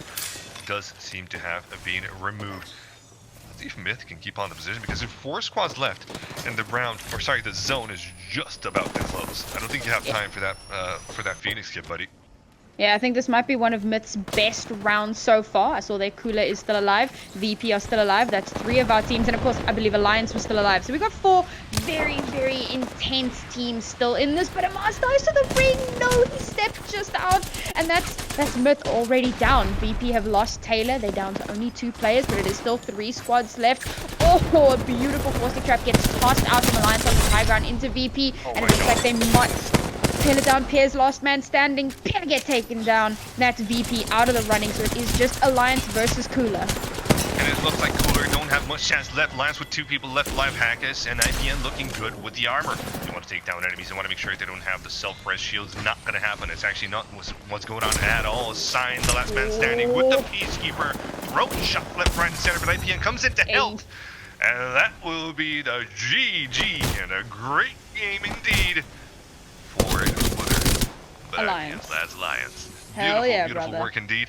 And yeah, that's one way to end the game. They played it to perfection with the caustic bombs against VP earlier as well. Right? And with this final duel, this was just a perfect closing for Alliance. As if Alliance even needed the points, am I right? This is just like feather in the cap, flexing those muscles, just showing what they're made of. They've just been performing out of their minds. You kind of mentioned the caustic traps, and it really was, they could see VP just on the other side of the fence there, and IPN is like, yeet! And we got some caustic traps creating so much chaos in the back line there. That nets them 8 frags as well. I mean, you're Plus sitting pretty for Alliance. Kills. You're sitting really pretty for Alliance at this point in time. You're definitely going to be happy with your performance. Clique is also surprisingly sitting pretty on 12th place, but with 7 frags. So that's decent for them. But yeah, it's finally, I'm finally saying it's good to see VP coming in that top 3 position. Yeah, very, very, I mean, you just couldn't have done anything against Alliance. They played that to perfection. I think that one will be remembered. It's one of the games that will be remembered like for a long time. It was just too beautiful for like that closing. I'm a fan. Interesting. So I thought that Dead Inside were the 3rd team to go down. It was actually Lazarus. I hadn't even noticed that happening. Well, there you have it. It's a little bit unfortunate. Yeah, one of the first 3 teams. Yeah, that was last year. I'm not too sure how that occurred, but yeah, it is it's the randomness, I suppose. You don't know where teams are going to drop you or what position you're going to be in.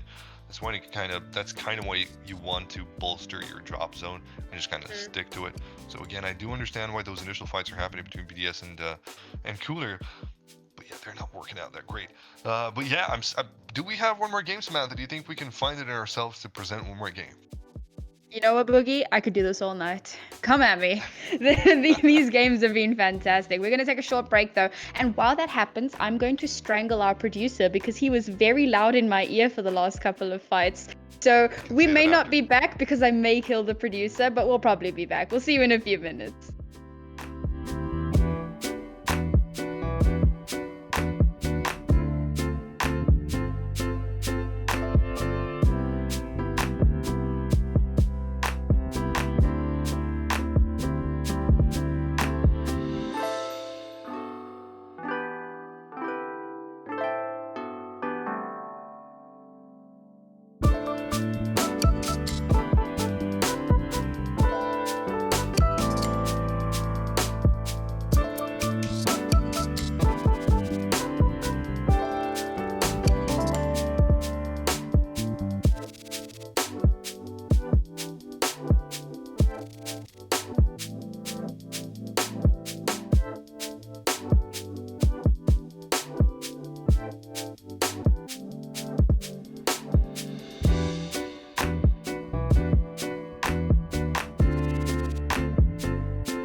We're back.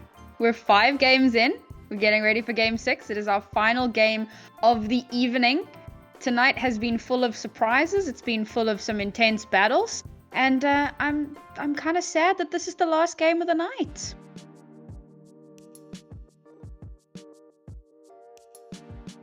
Boogie, you're muted. You're muted. Oh, am I muted? Can you hear me now? Hey, welcome back, Oh, there friend. you go. Sorry about that. I was saying that I'm actually happy. Not that it's the last game of the night, but for me, it's been 2 years since I casted something. It's been 2 freaking years, and if anything that would have made me want to come back, it's this. But hell yeah. Talking about coming back, or rather about staying back, Alliance ain't. Look at them shine at the top. 30 points difference between themselves in second place. That's nuts. That last game has put them streaks ahead. I mean, actually, at the start of the last game, you're like, oh, I think I'm not going to make any predictions, but I think Alliance will still be at the top. Well, you ain't wrong.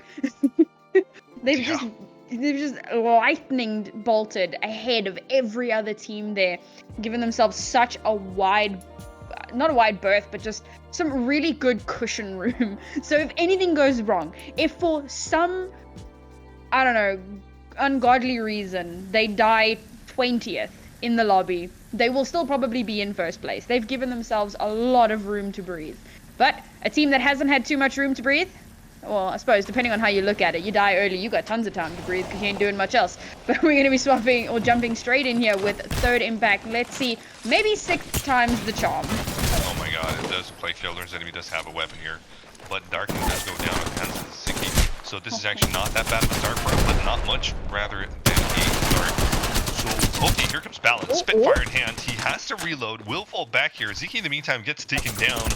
It does look like this might just go their way if they're careful about it, but with life lost as well on Fielder, and is just Balanji left. And with Balanji and no weapon, he's looking great. He's got the Spitfire, but probably not too many bullets available to him. He's going to try and get the last little bit. Oh, you're kidding me! We did it! Yes, third impact. The curse is broken. And they do manage to win the battle against Epsilon. 6th time was, in fact, the charm. Didn't cast the curse it. And now they'll have a moment. They can actually do some looting and get themselves ready for this last game of the day. Are you joking me? That was actually nuts. Wow. What was it, like 9 bullets remaining, but it felt more like 1 bullet remaining in the mag of Balanji. Finally, they do get themselves a breather, but not for long. I am suspecting that it might just be the case that they might get third party quite soon. We'll see if that does occur, but in the meantime, we're looking at Lazarus. Well, okay, I just gotta take a step back for a second because I saw in the kill feed one of the BDS guys downed one of the cooler guys, so maybe they're also having their... Another one from Cooler goes down. This could be BDS's triumphant turnaround as well. What is going on? Game 6 and everything's going crazy. The rules no longer apply. We're now just absolutely, we out here last game of the night, and now the gloves are off. Love your enthusiasm. It does look like Cooler do have 2 frags. Oh, now 3 frags. I don't think, I don't think BDS are... Oh, what? Wait, they actually praise the sun. I'm so proud. They do lose 1 player, but they do have the card to deliver to the quickest respawn, which is to say kind of close to them and not currently taken. So they might just get Kusadi back into the game. That's actually quite crazy. But yeah, it does look like the last game of the night is the game where things flip around. Like I said, gloves are off. Now this is where things start happening. I'm so happy. I was feeling really, really upset about these two teams and how they just kept getting knocked off spawn. But finally, there we go. Respawn beacon out. They will be a full 3-man team. However, a little bit of a double-edged sword. This does mean that teams are going to know exactly where they are. But based on what we saw on the map a little bit earlier, not too many teams in the nearby vicinity, so they should be fairly safe. Never mind. Immediately getting aggressed on. They saw the rays coming through, and we got a team that want to take this. But Psychop does get himself a nice little purple armor, so they might actually just take this fight. They know they have the resources, the means, the havoc in the hands of Krama as well. This might be a fight that they want to take just to make sure that Qsadi makes it back to safety. And now they're going to relent as well. That's actually a great hold from Qsadi's teammates. Brings him back to safety. Now he can safely loot, and they're not going to most likely not going to get pushed on. if they're busy fighting TI, I might cry. But see how it works. Yeah, we'll let them sort out their issues for the time being. We swapping over onto Triumph for the moment. And again, they found themselves a nice little high ground here, and they're going to be using that to their advantage, taking some pot shots to or on whatever team happens to be across the way there. Sitting fairly pretty. Epsilon out, Cooler out, just for confirmation in case you haven't been paying attention, in case my shouts of delight didn't give it away. It did. It actually did. It did. B100 now being in a kind of a safe position, but they do need to rotate quite fast. Will they take the Boundway? I don't think they're going to take the Balloon. But yeah, they might have a bit of a harder entrance. It would be lovely to see the map, but even if we don't, we know that these guys are going to be kept in the zone as they enter. We'll see that in a moment. In the meantime, though, Lazarus do seem to be in a bit of a scuffle. Didn't lose too much damage, and they do have the Watson ult, so they can use that to their advantage as well. Or do they? No, they don't actually. It's not down just yet. Oh yeah, it is there. It's there. Yep, busy making bzz sounds in the corner, so it's there. Oh, my sound's on mute. So. Oh, fair enough. I was about to say maybe you got confused by the bzz of the fence, but no. Okay, you just muted the whole game. Sure. Very descriptive way to put it. It looks like Lazarus might just be pushing into an enemy team here. They cannot destroy the fences on the other side, so they're just going to block them with their own. But the sad part about this is that the enemy team can actually go onto the outside from the outside in to try and take them down if that does occur. In the meantime, though, B100 on the rotation, as we just said earlier, do make themselves a team. They need to be careful here. Both teams got some nice cover to work with at the moment, and they are checking every angle, which is fantastic. Dropping down the Gibraltar shield as well, just to give themselves a little bit of extra cover. Oh, and immediately they put themselves on the front foot here in this engagement. Two from SJP are down, but B100 lose one in the process. I think, however, yep, they do win out that fight, and SJP2 will be out of this lobby. Unfortunate for them, but B100 looking pretty good. But they still have to rotate. Mind you, the zone is just coming on against them. This will be a res, it will be a safe res for the time being, but they don't have too much time to loot. As you can see on the minimap top left there, the zone is closing in quite fast. They will just about make it, but in the train yard, there's yet another surprise for him. Looks like Harvester might be the closer though. Like, round one zone doesn't do too much damage, so for the most part they're actually pretty safe here, even if they take a little bit. But as you say, they're going to be running straight into train yard. They might not necessarily know that there is a team right there, so they're going to need to be careful about exactly how they take this rotation. As I say that though, the team in train yard are busy rotating through that little tunnel, so oh, it looks like it's BDS, in fact. Oh, is that a Vault Key I spy? Let's go. They're really going to set themselves up for success now. And you know what? I think after the last couple of games, they deserve this. Yeah, the victors are favored indeed in this one. In that fight earlier on that they had, not only do they win that one, but they get themselves a nice little Vault Key. They have a decent-ish position to try and gatekeep teams that are trying to sneak in through this little choke point. We'll see if they do manage to do that indeed, or if they do rotate to the other side. It looks to be the latter, as BDS is the first one there to push into what seems to be an enemy team. I think I saw some fire earlier on. Let's see if they do engage into an enemy team, or if they have a safe passage into what will be most likely a southeast ending to where they are right now. Well, it could be B100, because BDS was the team in train yard. They kind of went into that little tunnel to get the vault key. They came back out. So if they are running into an enemy team, it could be B100. And just a quick update here. I see Dead Inside and SJP2 are out, as we knew. Epsilon, Cooler. Yeah.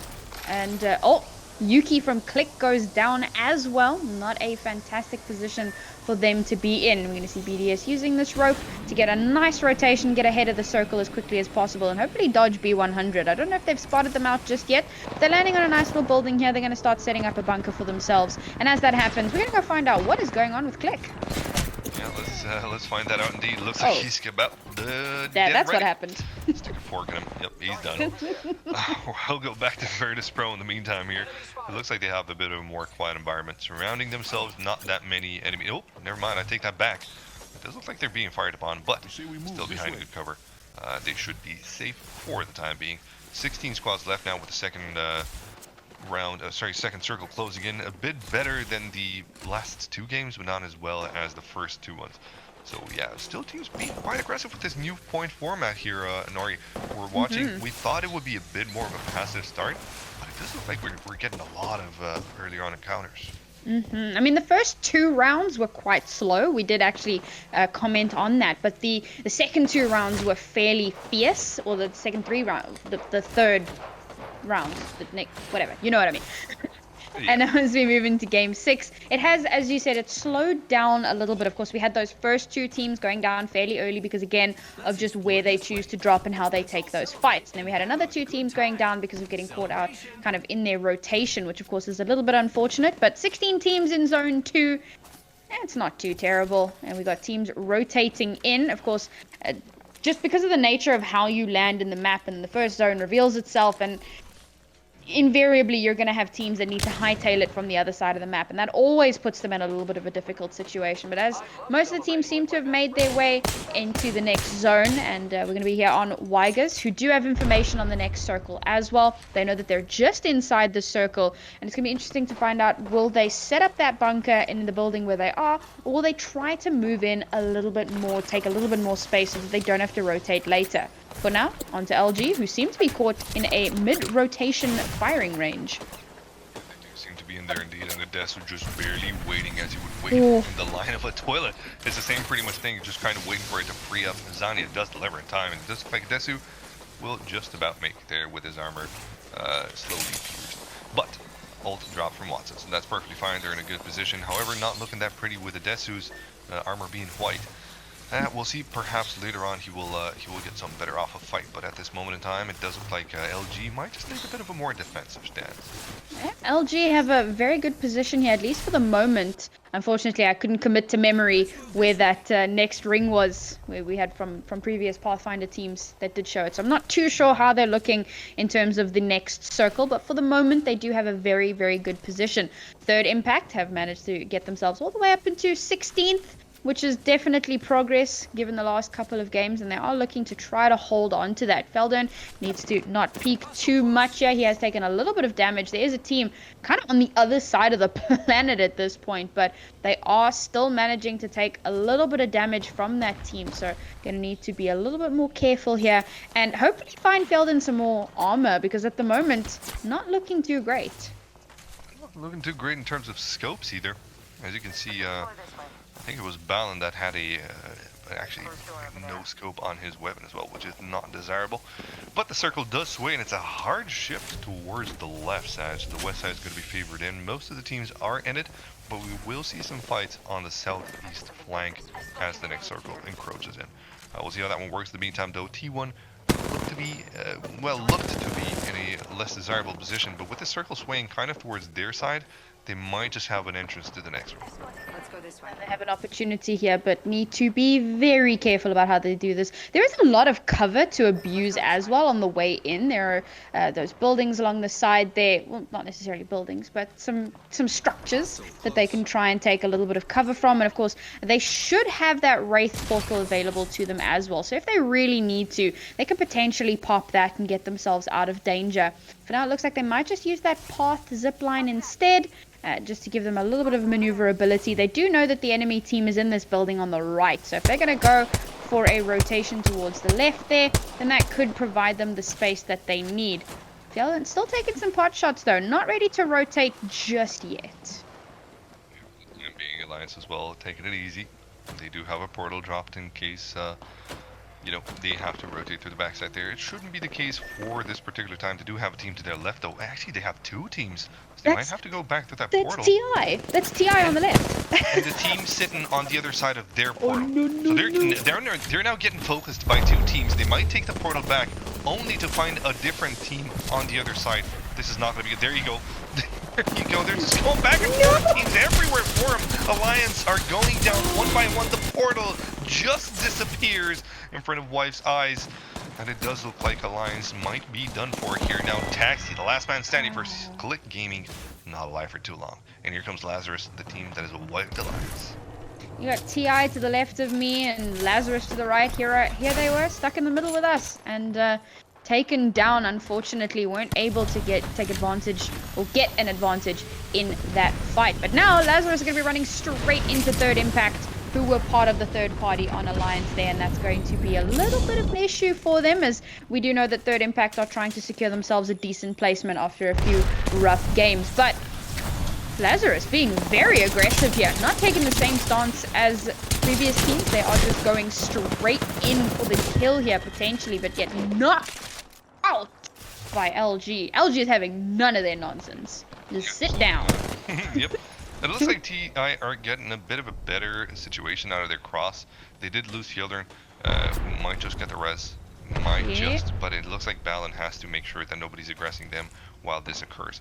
He will take it slowly. Actually, no, it looks like he did manage to get the res off of the fallen teammate. So again, 3 strong. TI making it to the top 12. Not too bad. Let's see if they can make it to the top 5 now that they finally have a game in their hands. It looks like we got people rooting for BDS and TI at the moment, just for that epic comeback streak from the two of them. Actually, haven't been paying too much attention if BDS is still in this lobby, and I do hope so. You'll love to see a good comeback story. But for now, we'll be sticking with TI. We definitely want to give them a little bit of...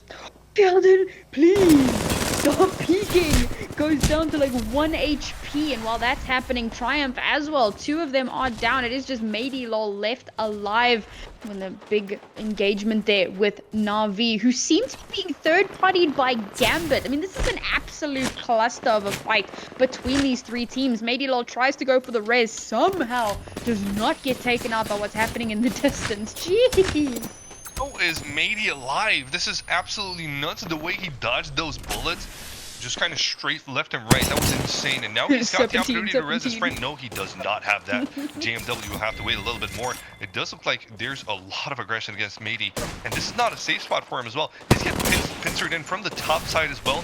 Mady is having a very rough time. Might as well take that portal and jump out of there. Nope, he's trying to straight flip back and forward. No, don't swap armor.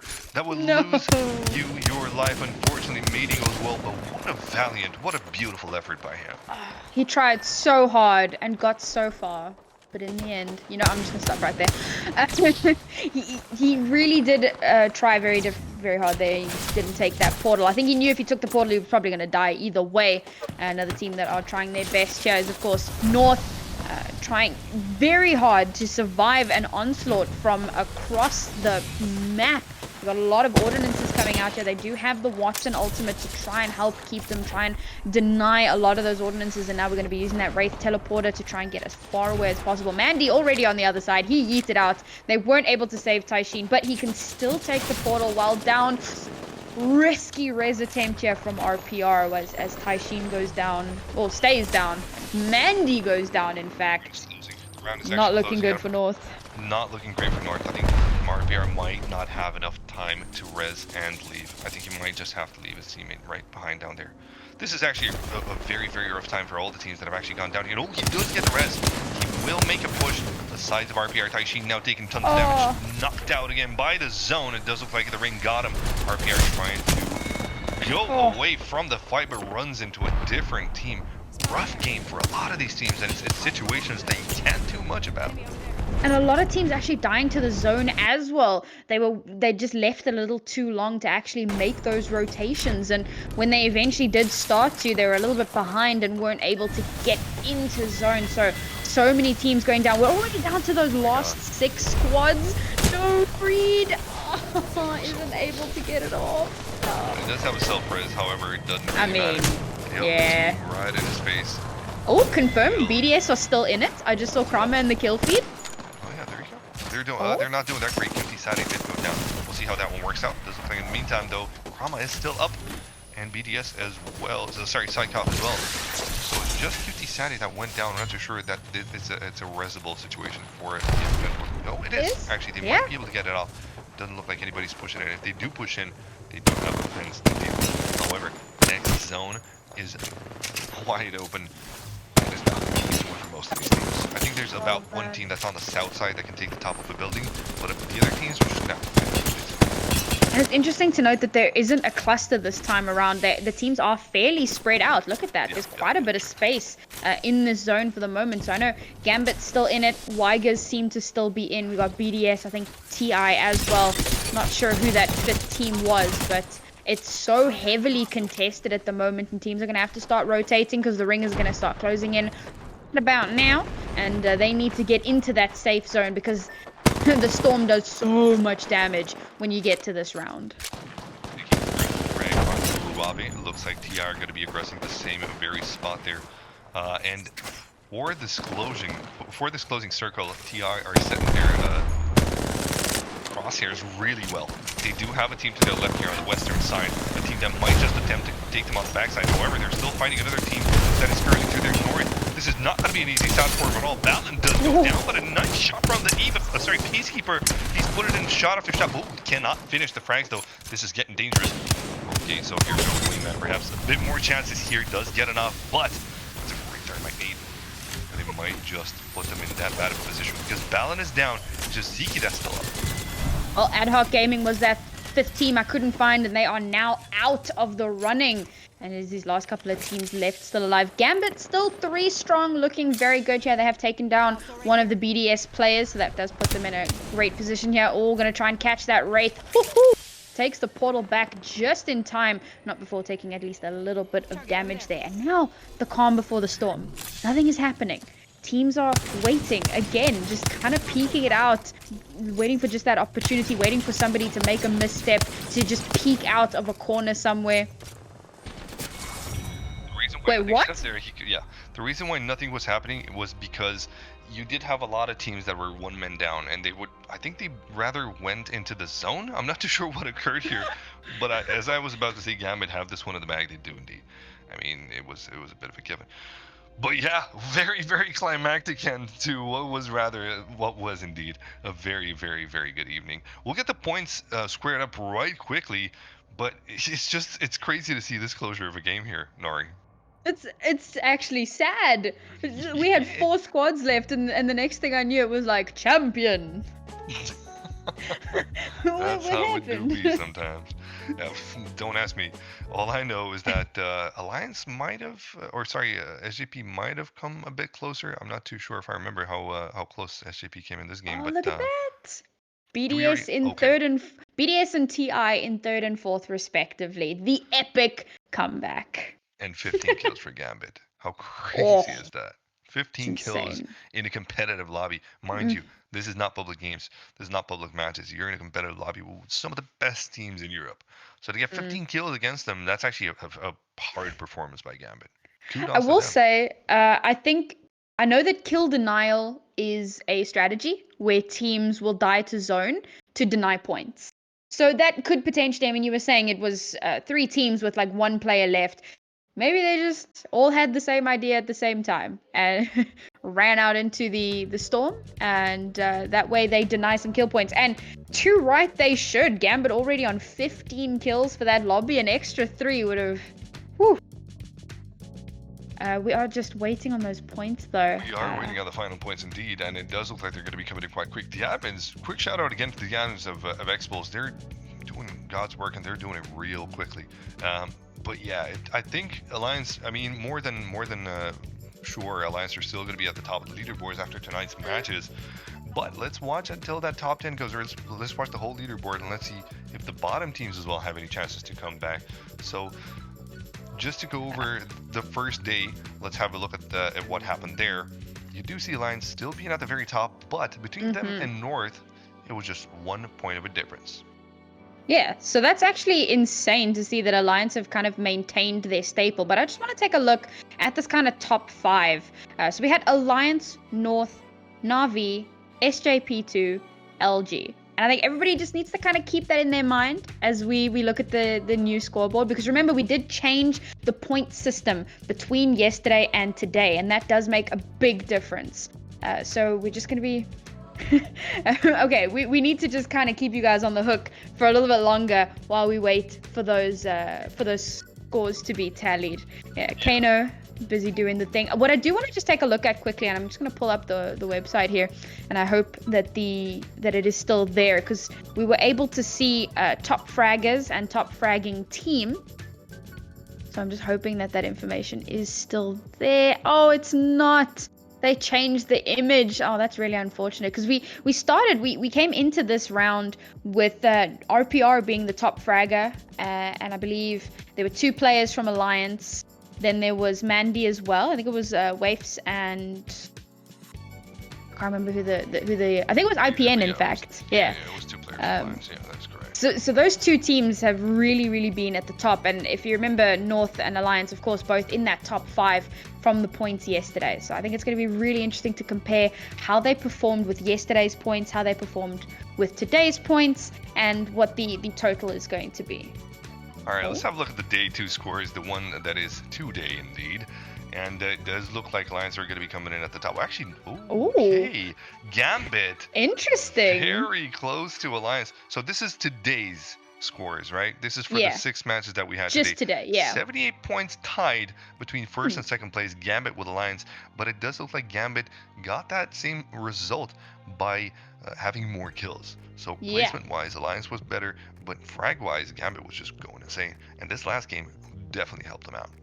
And of course, North and LG. Remember I said, keep in mind those top 5. North and LG down in 10 and 12 respectively. SJP2 still in that top 5. Navi in 6. And we had, of course, Alliance in second. So now let's look at those combined scores. And let's see what difference it's made. Where are these teams placing as we head into day 3? Yeah, dude, this is the big reveal. Ooh. Big day 2 reveal. There you go. Oh, damn. What a surprise. What a surprise. Lions sitting pretty at the very top there with 134. Are we sure these are done for? I think they had 134 before the last game. Yeah, they had a really bad game. Yeah, they had a really bad game. Yeah, that is true. So they're one bad game from them and then a great game from Gambit just kind of sets them in the same position. And Gambit climb up the top 3. Look at them sitting pretty on the top 3 there. No problem at all. But between them and North, it's just, there's 2 points of difference. Actually, if you look at the top 6, they're all in a very, very close kind of angle, especially from 3 to 6. That's going to be the battle for tomorrow, I think. Oh, yeah.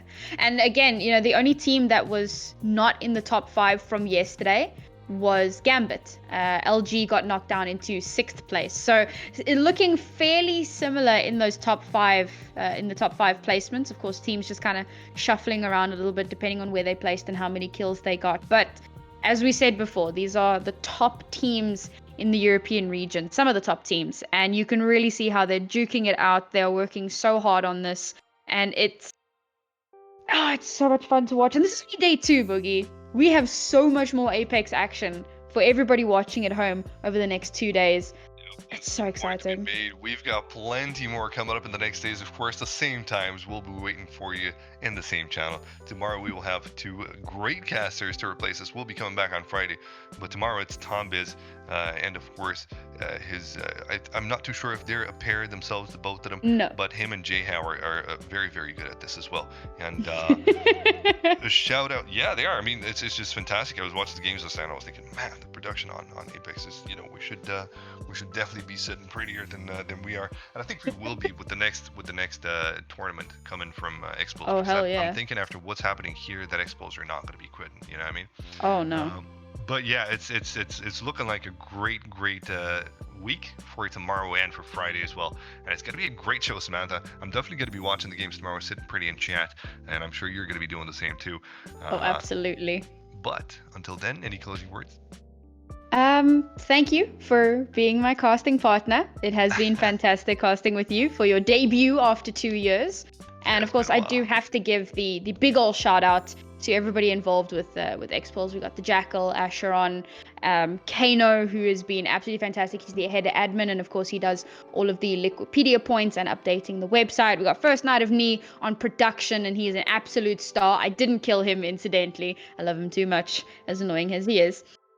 We've Jackal, who I mentioned before, and you mentioned him as well, one of the owners. He's also been helping us with observation today, just rolling up his sleeves, mucking in, and it's been fantastic. Bear, our other observer, in fact, the person who discovered the third person perspective. Yeah, Asheron, he's been doing a lot of work helping us with the website, and let's not forget and of course, chat. Pierre. I'll get to Twitch chat. All right, I'll get to Twitch chat. Twitch chat has Pierre been so as well. nice tonight. They've been so nice tonight. I just wanted to give that shout out to Twitch chat. It's Thank you been guys a- for hanging in there. It's been a lot breath of positivity fresh in air. chat. Yeah, we do get from producer. We get some info now and again. We do have to set our games to full screen mode, but the producer keeps on telling us how nice you guys are being in there. So that's very, very much appreciated. Thank you guys, and thank you for sticking around for the games. It's been a great show, Samantha. It's gonna be a great show tomorrow and the day after that as well. AXL is looking pretty, guys, and thank you for your support. We will be seeing you again at the same time tomorrow.